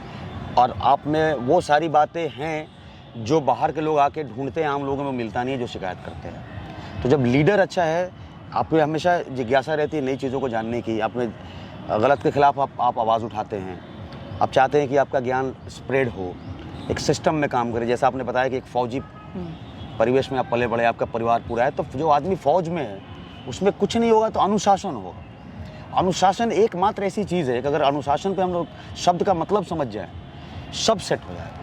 मतलब तो आप में सब कुछ है। यूँ कहें ना भैया कि मैं पटना ही से हूँ। पटना थिएटर में लगभग मेरे को 1 दशक होने वाले हैं, बिल्कुल। और कंटिन्यू जब से मिले थे हम तब तो थिएटर आप तो पहले से कर रहे हैं? हाँ, उससे पहले कर रहा हूँ। यहाँ तक कि जिस सेट पे मिले थे हम लोग, हाँ। तो जो सुभाष सर आए थे रेडियो सिटी से, हाँ। उन्होंने कभी पहले, हम लोग FB पे ऐड हैं, बहुत सारे लोग मेरे से कनेक्टेड हैं सोशल मीडिया पे, सब है। जब शूट पे मिलते हैं कि सम्राट कैसे हो, अचानक में भाई ये कैसे ठीक है। तो वो सीन हमको सुभाष सर ने वहाँ पर बताया कि सम्राट तुम थिएटर कर रहे थे ना? तो हाँ, मैं थिएटर करता ही हूँ। तो ये चीज़ें हैं, लेकिन मैं आपको एक ट्रूथ बताता हूँ, बिटर बट ट्रूथ, कि थिएटर में बहुत कम लोग हैं जो मुझे मतलब मेरे काम को या फिर मुझे पर्सनली अप्रिशिएट करेंगे या बूस्ट करेंगे, पता नहीं करें क्यों, मैं बताता हूँ। बनता नहीं मेरा, नहीं वो आपके लेवल के नहीं है। होता है ना भाई, एक कम्युनिटी होती है ना, वो उस कम्युनिटी के हैं, उस कम्युनिटी का आप है नहीं, तो आपको नहीं पसंद करेंगे। आप इंटेलेक्ट आदमी, आप पढ़े लिखे आदमी, आप समझदार आदमी, आपका अप्रोच ही अलग है। कम्युनिटी कुछ ऐसी है जिसका अप्रोच कुछ और है, जैसे आप भी तो उनको पसंद नहीं करते होंगे। नहीं देखिए, एक्चुअली क्या है ना कि मैं उनके काम को देखता हूँ। हाँ। मैं हर किसी के काम को देखता हूँ, और जो चीज़ें मुझे निकालने वाली होती हैं, मैं फेस्टिवल में, बहुत कम लोग का फेस्टिवल जो है, मैं पटना में नहीं रहा तो भी छूटता है, क्योंकि मैं जाकर देखता हूँ कि किस तरह प्रोप्स का यूज किया, या बाहर की टीम आई तो बहुत कुछ निकालने को मिल जाता है। लेकिन एक्चुअली क्या है ना कि जब मैं आवाज़ उठाता हूँ, किसी ने किसी का पैसा खा लिया, या फिर ये भी होता है कि जब आप किसी के लिए काम अपनी टीम में रखे हो तो आप उसको बीमार रखने के लिए थोड़ी रखे हो। नहीं, आप उसके बैड टाइम्स में भी खड़े रहो। बिल्कुल नहीं होते हैं तो फिर मैं आवाज़ उठाता हूँ, या फिर किसी का कुछ हो गया तो उसके वो लोग मेरे खिलाफ हो जाते हैं। यही रीज़न है भैया कि मतलब नहीं तो ऐसे लोगों को कहीं के लोग पसंद नहीं करते। ठीक है, तो ये पॉजिटिव बात है कि आप ऐसे हैं, हम ऐसे हैं कि लोग हमको हमारे इस अच्छे गुण के लिए पसंद नहीं किए जाते। मैं आगामी लाइफ को लेकर काफ़ी कभी चिंतित हो जाता हूँ। नहीं, चिंता होने की जरूरत नहीं है। आपके तरह के भी लोग हैं इस दुनिया में, इसलिए एग्जिस्टेंस है इस दुनिया की, तो वो लोग भी आपको मिलेंगे, तो चिंतित मत होइए। लेकिन हाँ, सतर्क रहिएगा हमेशा, क्योंकि हर जगह मिलेंगे, खाली बिहार के नहीं, हर जगह इस तरह के लोग मिलेंगे जब आप जो खरी खोटी सुना देते हैं, जो सच कह देते हैं, कोई पसंद नहीं करता। और मैं आपको बता रहा हूँ कि हमारे साथ इस वीडियो को रिकॉर्ड करने के लिए मेरी टीम से आशीष हैं। आशीष, अभी हम लोग 1 आवर प्लस के वीडियो को शूट कर लिया हमने, कंटिन्यू शूट कर रहे हैं। 1 घंटे से आप खड़े हैं। हाँ, आशीष के बारे में क्या कहेंगे भैया? मज़ेदार हैं, अच्छा है, पूरा मस्त है एकदम। देखिए स्टाइल में एकदम, रिकॉर्डिंग भी चल रही है, ठीक है, डेडिकेटेड है।